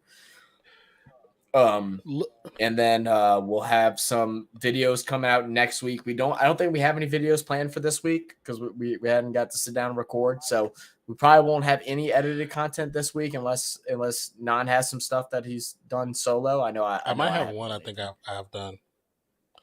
Looking at a potential play-in, the playoff picture right now. If they were playing if the playoffs started today, or the play-in started today, and you guys and Pelicans beat the Lakers, you would be playing. Yeah. You'd be playing Memphis. Yeah, we play Memphis. Yeah. And if if Miami beats Atlanta, they'll be playing Boston. So, two very. Well, no. Because the first seed gets a bye, right? The first seed is Milwaukee. Right. So they'll be playing the 8th. So if we were to win, we'd be at the 7th spot. So we'd be playing the third place team. No, I'm looking at the NBA actual website. It's their thing. Well, no, that's what I'm saying. Like we're at 7 and 8 between me and the Lakers, right? Yeah. So the if we the were winner, okay, the winner goes to 7th seed. so that would put us. So that would be 7th seed. So we wouldn't play. We wouldn't play the Grizzlies. The Grizzlies are in 2nd. We'd play. You play the Grizzlies. Play the Kings. No, you play the Grizzlies. No, Kings play the Warriors. It's 3-6. It's 3-6. No, I'm looking at the NBA website right now. It's 3-6. Yeah, it's 3-6. Where are you at? NBA.com 2023 playoff picture. It's the actual page. Where's the play? I feel you, but I mean, I'm looking at it as clear as day. I thought seventh plays 2nd. No, and 8th plays 3rd. No, 8th plays 1. 8th plays. I thought 1 had a bye. That's where I got confused. I thought 8 plays 1. Okay, I thought 1 had a bye. That's where I got mixed up. I thought 1 had a bye. Yeah, I don't think they do that anymore because of the play-in. Basically, those first teams get byes anyway. Oh, okay. So they don't do a bye. Okay, never mind. Okay. I got you. You know Memphis sweeping that ass. Well, we play Memphis tomorrow, so we'll have a good idea of what they got tomorrow. Even Zach knows that's why that'll be a good little. I would much rather play Memphis than Sacramento. I'd much rather play Memphis than Sacramento. We just played Sacramento, and they played us so well that even when we started looking like we were going to come back, they would just respond. I don't think Memphis got that in their bag. I think defensively they just match up with you guys really well. They do really well. Mm-hmm. And that's the problem. Because I even if you guys played Memphis, I think that the potential you guys could potentially beat Memphis. Memphis, their best 2 players is really Jaren Jackson and Brooks. No, not Brooks. What's the other guy's name? The other buff dude, not Brooks. Bane. Yeah. Bane and Jaren Jackson are their best players. I know people won't say John Morant. John Morant is the most explosive player they have. Their best players is Bane and Jaren Jackson. Yeah, I'm definitely not as scared of Morant as I am scared of Bane's 3-point shooting and Jaren Jackson just interior. He's going to tear up our interior. He's going to tear up. His defense is very good. It's very good. He was averaging 26.2 points per game whenever Ja was out. He was balling. Yeah, crazy. Yeah, he was balling. And if you got a good defender on Ja, when it gets to the third quarter, to the end of the third quarter, fourth quarter, his shooting percentage dropped by 20%. So it don't even matter. His legs are gone by the fourth quarter. I said if Memphis gets Aquaman back, they'll win. Possibly. I love Steven Adams, man. He's a former Pell. I love Steven Adams. They do need him. They do need the strongest man in the NBA. Did you see the shirts that they gave out a couple weeks ago? Mm-hmm. You know how most teams give out the free T-shirts, whatever. They gave out free Hawaiian shirts with Steven Adams' face on. Really, dude? How cool is that? That's so cool. That's so cool. You know they spent a pretty penny to bring that out. They had to. Actually, T-shirts. You can make T-shirts easy. You can get graphic tees for $1 a piece. Oh, and you know what I mean. But those, they probably spent $5. If you're buying for that big of a stadium, that big amount of people, you get them super cheap. Oh, you're probably they're literally 25 cents a piece. Give me that shirt, dude. I want one of those shirts, bro. I saw because there's on Twitter there's actual fun beef. I couldn't believe I could see that on Twitter, but there's fun beef between the Memphis and the Pelicans fan base on Twitter, and they kind of joke back and forth. Nobody takes it super serious because they both know we're both small market cities, whatever, that are kind of on the rise. Memphis obviously more on the rise than what we are, but on the rise. So we talk shit, but it's respective shit talking. And it's funny. They were we were Dan, they're who we need to hire from Memphis so we can get some cool shit like this. That's fine. That's funny. But that's cool though. But yeah. It'll be fun. It'll be interesting. It'll be a good little stretch of play. And like we said, we'll be live for a bunch of it. Try to be live for all of it. You know, we know that's not always possible. We'll be alive as much as we can. It's going to be a very fun run to end off this playoff season as we get into the summer and ready for some NRL, because we'll have some more NRL content. We're hoping to go live for the State of Origin matches this year. We also have, NFL coming up. Hoping, no guarantee. I gotta start talking to some people, hoping I can possibly, go to some more practices and stuff like that, and maybe even meet some people to where we can talk about getting some field passes and things like that. If we've talked to some guys from ECG, at least I have. I think you've spoken to them a couple times too about possibly what we need to do to get media passes, and if they could hook us up with some people from down here to help us with that. So, it's possible we'll be able to have some inside scoops and some inside information and things like that as well. Obviously not for every team. I know we cover all the teams, but, being New Orleans, I'll hopefully we'll have some Saints information for those of y'all that care about the Saints and what they got going on. And I'll say like this: if we really can find a way to get passes, I will maybe even go to like the Dallas preseason. You know what I'm saying? I'll even drive up there and take some pictures. You know what I'm saying? I'm saying that'd be sick. Sick. Even though I don't, let's go State of Origin. Looking forward to it. Same. Right. I feel you. It's Dallas, but come on, dude. You can go beat your favorite quarterback. I'll take a picture of him just for you. Look, I'm gonna get you. Look. If I know I'm getting some practices, I'll get you a Derek Carr's signature, bro. Oh, that'd be fire. That'd be fire. I got to. I got that for you. Anyway, guys. All right, let's go ahead and close on out of here. I had to call Skylar before she started yelling at me and stuff, because she already knows. I'm already mentally prepping her. I was letting her know. I was like, playoffs are coming around. She's like, what does that mean? I said, it means I'm going to be streaming a lot. She goes, oh, damn. I was like, so enjoy your time while you get it. Come by when she can. I know. Hey, I tell her. She'll come in whenever we're live, like here, and she's here. Yeah. I told her. She knows during the weekends we'll be on here. Well, we definitely truly appreciate each and every one of you. That's my co-host Zach. My name is Nonpfixion. This is Real Fan Sports. Who are your fanless for this evening with the Celtics lose to the 76ers 103 to 101. Truly appreciate each and every one of you. Thank you for the new subscriptions. Thank you for those that stopped by, and thank you for just being a part of the community. And don't forget, please check out our edited content. Once again, we appreciate you. We love you. And we'll catch you on the next one. Peace, love. We out, y'all. Peace out. Peace, y'all. Cheers.